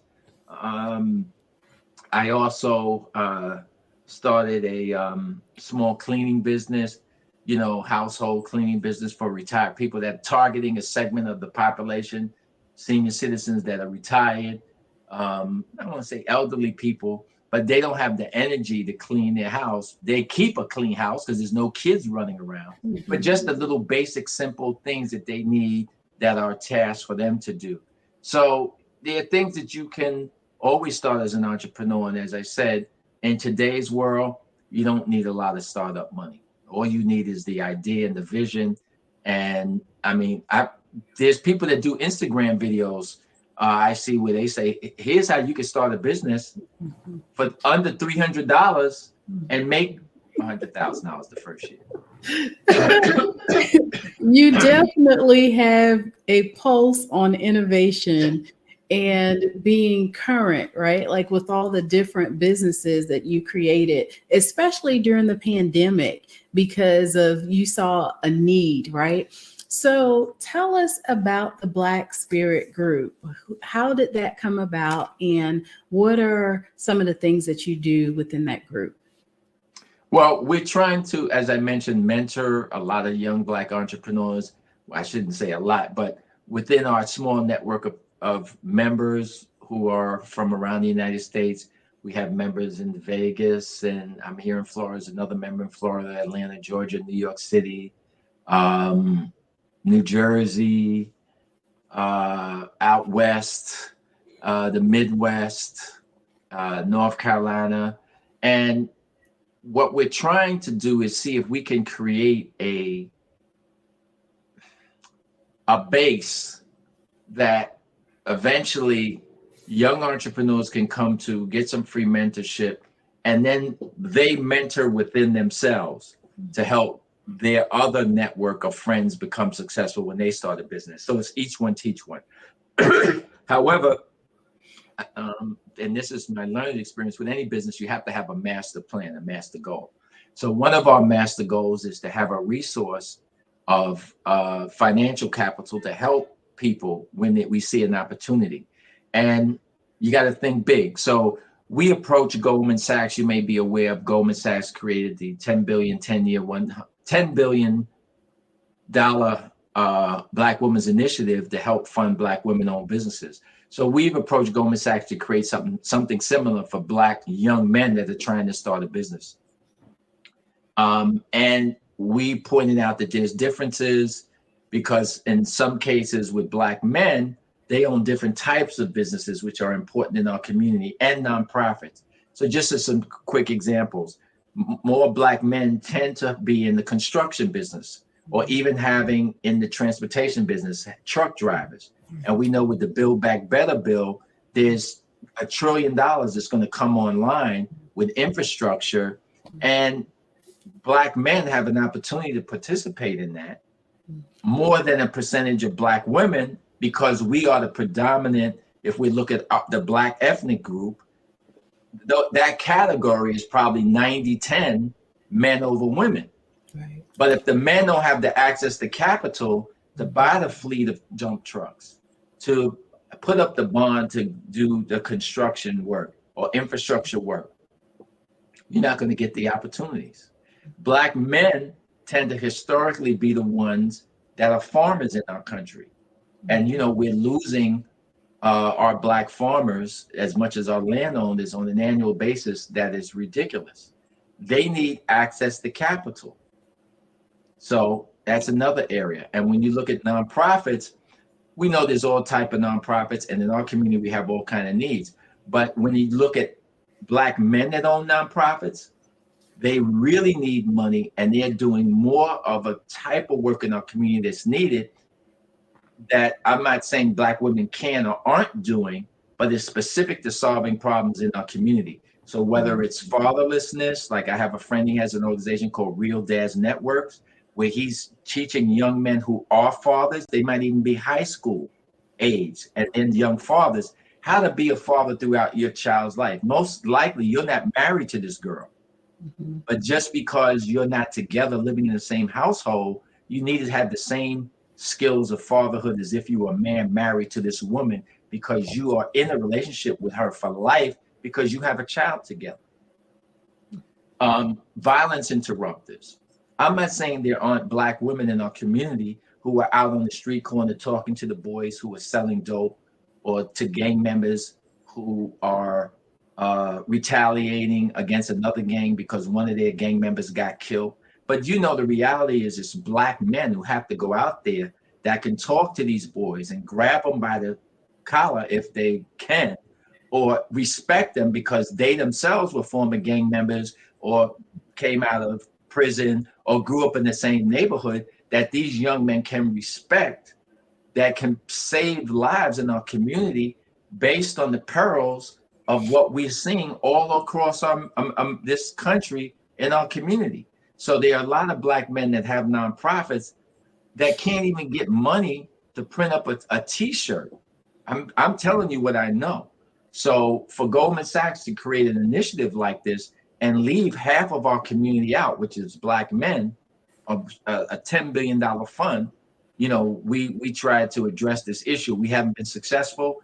We're in the process of the beginning of the year with communicating with some of the larger investment capital funds that are bigger than Goldman Sachs. I don't want to name who they are, but we'll be reaching out to them and seeing if we could meet with them to create a fund then for Black men, young men that want to start a business, Black men who own nonprofits in our communities that are doing the type of work that I talked about. That's the opposite of what Goldman Sachs is doing for Black women. And once again, this is not to take anything away from Black women. We applaud what Goldman Sachs did. It's great. But why did you leave Black men out of the equation? You know, that's all we're saying. But they chose to do that. They have chosen not to respond. You know, and it is what it is. So we'll just move on. And like I said, it's a bigger picture. We're trying to hopefully create something like that, because the urban leagues, the Al Sharptons, the NAACP, these things are not even on our radar screen. And these are the things that are needed in our community, in summation, because number one, it's going to be Black men that are going to have to take control of the issues that we're facing. It's Black fatherlessness. Black women can't solve that. That's an issue that Black men have to deal with, and they have to be able to mentor, especially Black men that are our fathers, this young generation of Black men to stay in their children's lives in a positive way. Black men have to solve that issue. We have to admit it. We have to solve it. It's a Black woman. Yes, she could go to her brother, she can go to her uncle, she can go to her father to have them in the lives of that child. That's important. But that connection of that man, young man, if it's a young man being the father of the child, he needs to be involved. And like I said, that's the issue that Black men have to solve. The issues in our community with crime, the reality is, other than some of these smash and grabs, the crime in our community, be it drug selling, be it, you know, the shootings that you see, be it the violence that you see, many of those things that are taking place, it's Black males that are doing that.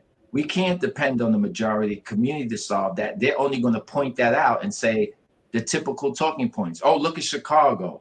Look at this city. This with the recent hearings in the Senate. This is what they were talking about with violence and gun violence. They want to use us and make us look bad. They're in power. They don't have no solutions.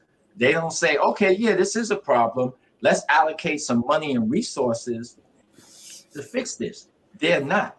So once again, we're saying as Black men, we can create some solutions, but we know it takes resources, and the government is not going to do it. So maybe through private industry, since you're talking about you want to help fund some nonprofits in our community, fund some Black men that are in our communities in Chicago, that are in the hood doing the hard work, in Bed-Stuy and Brooklyn doing the hard work, the violence interrupters. I know a group that's in Harlem, they're doing the hard work. The Urban League is not doing that. The Urban League last year got, I think it was either $42 or $46 million from the government to do programs with young people. Now, I'm not saying they didn't do these programs, but if there's an interest in doing something with young people in our community, it needs to be to interrupt the climate of violence that we have. Because, as I said, in our community, it's out of control. I know we're getting off track here from business to other problems, but it's all related, because we have to own the business and we have to feel safe owning that business in our community. And if you can't have a birthday party, a sweet 16. You can't have a bridal shower, or you can't have a funeral service. You can't take your children out to the park in your neighborhood without worry about there's, gunshots, and it's not safe for your wife, your mother, granny, to sit on the porch, for your children to ride your bike. Then what kind of community are you talking about? And once again, we can't depend on the government. We can't depend on people who are just going to point out the issues. That's an issue that we have to grapple with and solve ourselves, and it takes resources. Oh, I agree. I grew up in inner city Philadelphia. And some of the things that you were talking about here today was very interesting to me. I remember WDAS and different things like that. So I would say that the point that you just brought out on how we need to educate and help the younger Black males is hugely important. I have 4 sons, all in their 30s, and they all serve in the military. So it is really interesting to me just to see their path and the path that they chose as they were growing up. I've always tried to set the example for them as well. So tell me this, how did you and Dr. Kelly meet? I know that he does an expo, and I believe that Bill Cherry introduced you guys. Yes. So how was the young Dr. Kelly like? Oh, wow. Well, I met him, as you said, through Bill Cherry, God rest his soul. He was such a great person and great mentor. We did a lot together. We traveled throughout the country, and I would say throughout the world together. I wish he was still here, and I also wish, once again, some of the things I know today, I knew back in that era, because I could have accomplished so much more, even with him. I don't know what you know about Bill and his background, but Bill was publicist for Richard Pryor.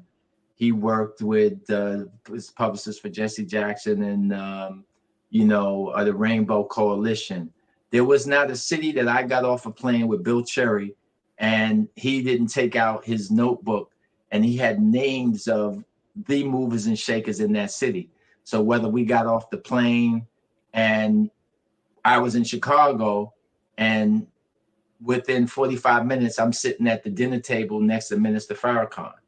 Or I get off the plane in LA and I'm with Debbie Allen and Norm Nixon, or I'm going by whoever, it was just that experience. And, Bill knew everybody. So we could be somewhere and, it's a gathering, a social gathering, and somebody called out his name, hey, Bill Cherry, and, then he would say, oh, this is this person. I might be in Washington, and we're there on something else. And then he'd come to my hotel room and say, okay, we got to leave in an hour. We got to go over to the Commerce Department to meet with Ron Brown's assistant. And I'm like, to meet with him about what? What's the agenda? I don't know. Just think about what we could ask the Commerce Department for. Let's go, So Bill was that kind of guy. And I met Dr. Kelly through him, Eric through him. And, he eventually came to New York to the New York Black Expo, and he had never seen anything like it. So many people, over 1,000 businesses exhibiting at the show, and over 100,000 people there over 4 days, and all the aspects of the expo. He was thrilled to be exposed to something like that coming from North Carolina. So that's how I met him at first. And yes, it was with Bill Cherry, who was such a phenomenal person. Like I said, we traveled all over the country, went to Africa together, and Egypt, and to the Caribbean, and so many other places. Because I was doing expo and was kind of fixated on a crazy schedule, I had a chance to go to Brazil with him. I couldn't do it. There's other things that came up, and I just couldn't, break away, to try to take advantage of some of the other things that South Africa, when Nelson Mandela came to power, there were opportunities through Bill when the ANC was getting, I don't want to say taking over, but getting access to some of the businesses in South Africa. And there was an opportunity because they were getting a wine vineyard, which was being given to the ANC, and they needed and access to market the wine here in the United States. But I just couldn't get over to South Africa, and someone came to meet with me and Bill in Atlanta. And I still have the pin that they gave me from the ANC at that time. But, you know, once again, that's another life. I wish I could go back in time and be able to take advantage of those things. But, you know, there's only so many hours in a day and 7 days a week. So what are you going to do? Oh, but I'll close with this. The last thing that happened before Bill passed, he called me. This is about a month before he passed. And I have on my wall here, I have a letter that was given to me by Carol Moseley Braun. She was the first Black woman U.S. Senator. She was the senator from Illinois. And he says, a young man is just won the seat to be the U.S. Senator in the state of Illinois, and we need to go meet with him. He's going to go far, and you know he's got a lot of potential, and you know who knows where he's going to be in another 2 or 3 years, and we need to sit down with him and talk to him about what he wants to do in the future now that he'll be in the Senate. And since you, and of course, in my experience doing things nationally, you know, we should really sit down and talk with him. And I'm going to arrange this meeting for us to go to Chicago and talk with him and some of his people.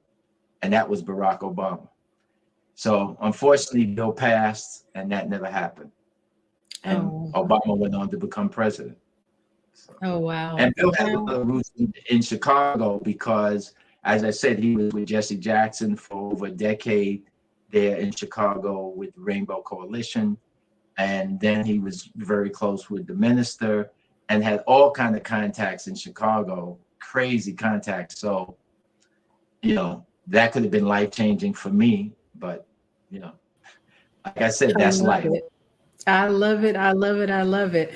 Well, you have definitely shared a lot of information with us on today. I see Mr. McGall has joined us. So we're at the end of our time. If you would, sir, please, once again. Wait, before we go there, because this man has spoke with us on the Black Business Olympics for an hour and a half.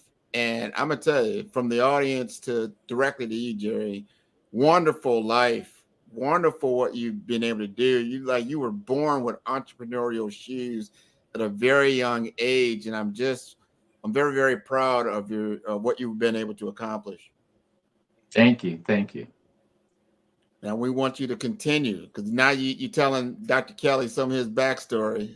I heard some of that backstory. He told me what was happening when Bill Cherry took him from North Carolina up to New York, saw the expo, saw all these people. You see all these different business people doing good things. These are the types of things that I would want our young people to be exposed to, so they see that Black Wall Street is not something in the past, that it is something very vibrant and very viral right now.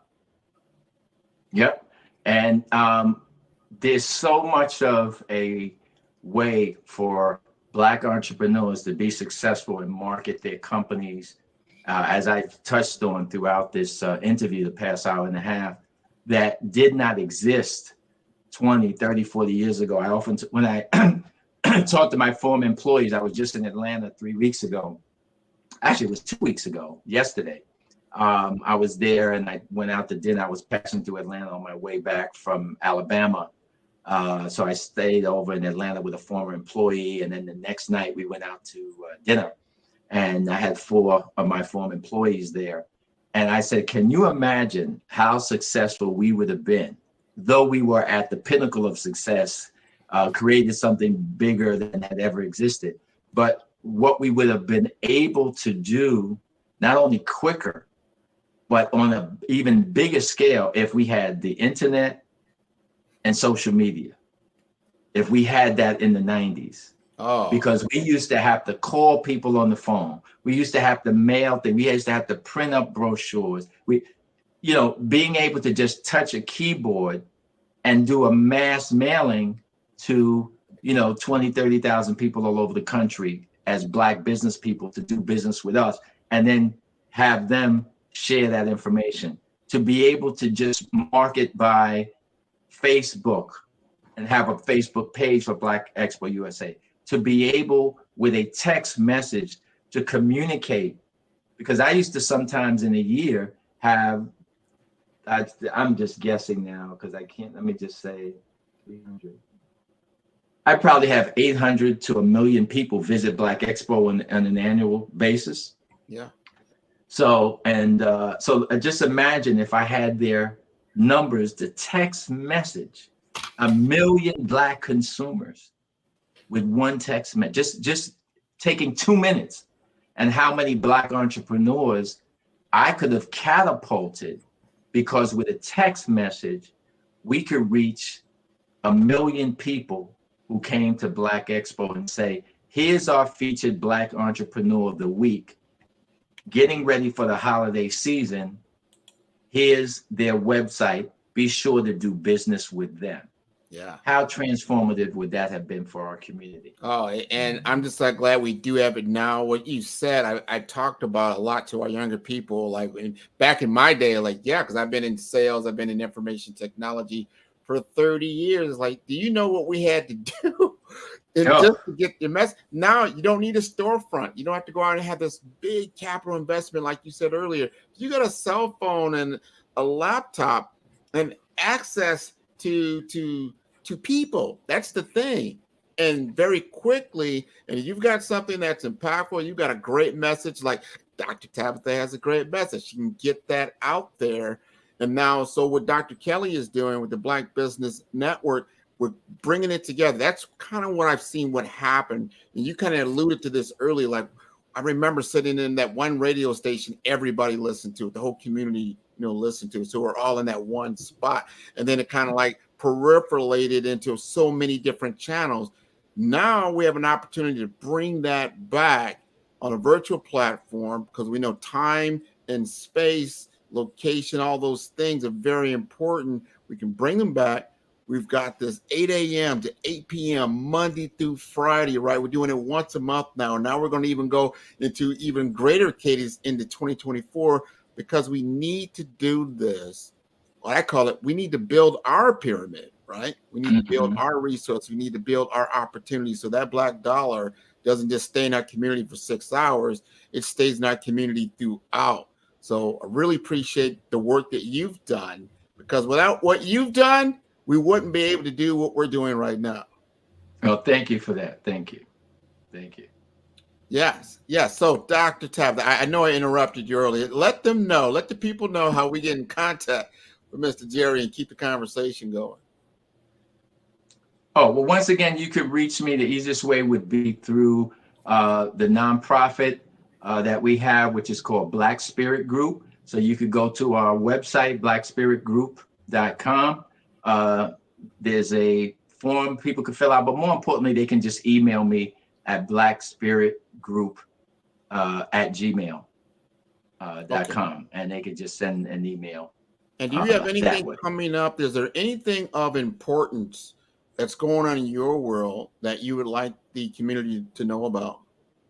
Well, currently I do have, there's one thing that is underway, but it's unrelated to business per se.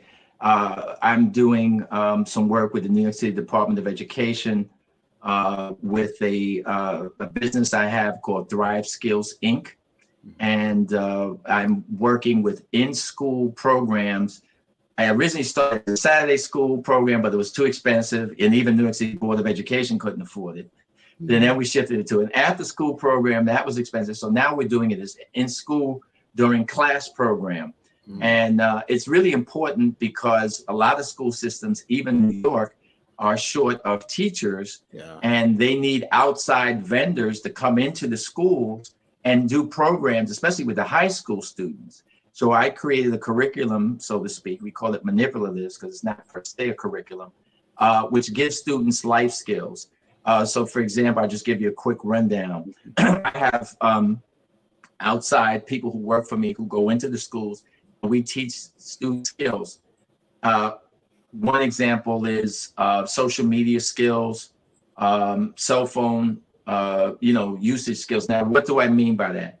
Our young people don't know because they grew up with cell phones. When you get on the bus or on the train and public transportation, you should end your conversation. No one wants to hear you on the speaker on the bus and hear all your business. Okay, that transcends to walking into school. That transcends to going into a job to fill out and to apply for a job or for a job interview, to working on the job. Okay, social media, something as simple and as relevant as we've seen today. Young people all have Instagram, Facebook. Well, we know that companies, before they hire you, especially big companies, hire companies to look at your social media history, your footprint. It could be something as innocent and as relevant as you sitting in your house. When I grew up, I had a poster behind me of Sly Stone, who was one of my favorite artists, or James Brown. Now, the worst thing they could have said, oh, that James Brown, he made a record, Say It Loud, I'm Black and I'm Brown. Oh, that's Sly Stone, he made a record, I Want to Take You Higher, which really wasn't about drugs. It was just, I want to take you higher as a person in life, I right? remember. Yeah. But if you're a young person and you have behind you a poster of Puff Daddy, P. Diddy, Sean Combs, what is that person who is going to decide if you're going to get that job going to decide? Right. Is it a female who may have associated something that happened in her life or with a relative? And we know what Sean Combs is not just alleged, but has been involved in. That's not a good look for you. You need to get that off of your social media site, okay? Off of your profile. And we know that also because of what's happening in world events, college students and the like, they may have taken the position that they're against what is happening in the Middle East to the Palestinian people, and they could have went to a rally on their college campus, right? They could have held up a sign, ceasefire, but that could be on their social media post. Now they're applying for a job with a law firm, and the law firm is named Rosenbaum, or the law firm is named Teitelbaum, or whatever. Do you think they're going to get the job? So we're trying to, what we do, that's just one aspect, but we do other things, teaching young men how to hold the door for a person. Even one day when you have a car, the proper thing to do, the first time you say, Mom, I'm taking you for a ride, you walk around and you open up the door and you practice that, not just with your mother and grandmother, but with your aunt, your sister, your girlfriend, or a girl you're taking out for a date for the first time. We teach you that when you walk into your living room to have your dining room to have dinner, first thing you do is you pull the chair back for your mother or your sister before you sit down. These are skills that unfortunately a lot of our young people are not getting at home. The schools are welcoming these social skills. So that's what we're doing. We do it in a workshop where the kids participate. They have a lot of fun. It's not somebody standing in front of somebody telling them. It's not somebody drawing on the blackboard or showing a video. Okay, young man, now you come over here. Young lady, we need you to come over here. And it's very interactive. So we do these social skills. We do interviewing skills with them, showing them how to do interviews for college. And it's a lot of preparation for things hopefully they could use for life. So that's one thing that I have. It's called Thrive Skills Inc. And that's the website that we have. And we are doing this with New York City public schools. I don't know if I want to get into doing it nationally. Some people are bugging me to do it and go after funds with the U.S. Department of Education. But the beginning of the year, I have a company I'm launching called Your Baby Fresh. And it's a line of baby products that I have. And I have a long-term plan with that. So I have Q-tips that are in colors, pink and blue. I'm manufacturing overseas. I have Band-Aids that have giraffes and ABCs on them, kids Band-Aids that I'm manufacturing, and they're in a tin can. So it's not in a paper little box. These are the kids Band-Aids that the kids will go into a store or go on my website and say, oh, that's real cute. And it's in a tin can, little tin I remember like the old Band-Aid boxes back in the 70s and whatnot. I know what you're talking about. Yes. So I have that design, and then I have a baby lotion, a baby wash, and a diaper rash products that I'm manufacturing here in Florida with a gentleman who was an executive at Johnson & Johnson and retired, and he opened up a manufacturing plant here in Florida. So, and then I have some plans to grow that business exponentially through some other tie-ins with other products. So that's my 2024 launch by this. Oh, that is wonderful. And I thank you both for being on the Black Business Network, the Black Business Olympics, the ultimate Black Business Network out there, Black Expo. I mean, we are doing it big, and because of Jerry, because of Dr. Tabitha, this is how we're able to do this. Genius is coming, and I'll see you both on the other side. Thank you. Thank you. You are in the right place at the right time. The Black Business Network opens again for its Black Business Olympics, a 24/7 broadcast on business, strategies, global branding, social media marketing, finance, advertisement, and much, much more. Featuring the top, most powerful entrepreneurs and speakers and thought leaders from all around the world as they gather together for this phenomenal event. Join the Black Business Network streaming live into the metaverse, STEM City USA, Black Multiverse, Pod TV, Roku, Hulu, iHeartRadio, Apple TV, YouTube, TikTok, Instagram, Google Podcasts, Facebook, LinkedIn, IBM TV, Spotify, and Twitch. Tune in today and be a part of this amazing movement. The Black Business Olympics welcomes you.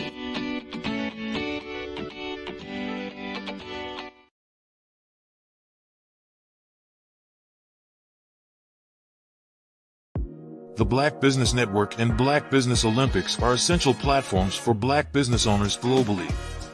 They provide the tools and support you need to succeed in today's competitive marketplace. Join us today as we collaborate together with businesses from around the world to support our children, students, and young future entrepreneurs, Black businesses and corporations. We raise funds for students going to college and young entrepreneurs who are aspiring to be business owners, and we invite you to be a contributor today. Visit the website www.blackbusinessexpousa.com to connect with and learn more about how the Black Business Network and Black Business Olympics can help you not only share your amazing business story to businesses, but also serve future generations. Hello, my name is David Jones, CEO and co-founder of the Hello LLC, where we help businesses build a culture, brand and experience, and leverage technology to pivot into Web3. Join the Black Business Network streaming live into Roku, Metaverse, STEM City, Black Multiverse Enterprises, Hulu, YouTube, iHeartRadio, Apple, Facebook, LinkedIn, Spotify, Twitch, and Google Podcasts. Tune in, turn on, and let's thrive.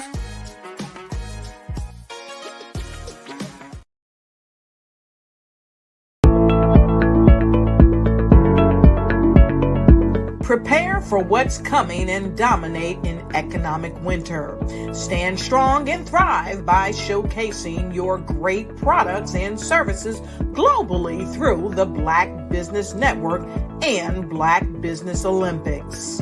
The Black Business Network has showcased over 2,000 companies with over $7 billion in sales each year.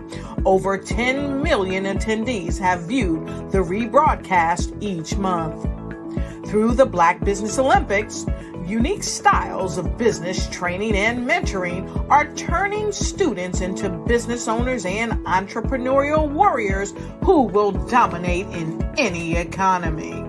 Gain the ultimate advantage of the Black Business Olympics, 7 days of unbelievable topics and speakers speaking around the globe. Donate your time and experience to provide expertise and scholarships to students worldwide and change the world. Now, more than ever, new insights, tools, strategies, and capabilities are needed. This is your chance for a major presentation to the world. Fill out the form and join the more than 2,000 speakers who have presented to over 200 countries. Join the Black Business Network streaming live into the Metaverse, STEM City, Black Multiverse Enterprises, Hulu, Amazon, YouTube, iHeartRadio, Apple, Facebook, LinkedIn, Pod TV, IBM TV, Spotify, and Google Podcasts. Sign up today. Spaces are limited, and we will see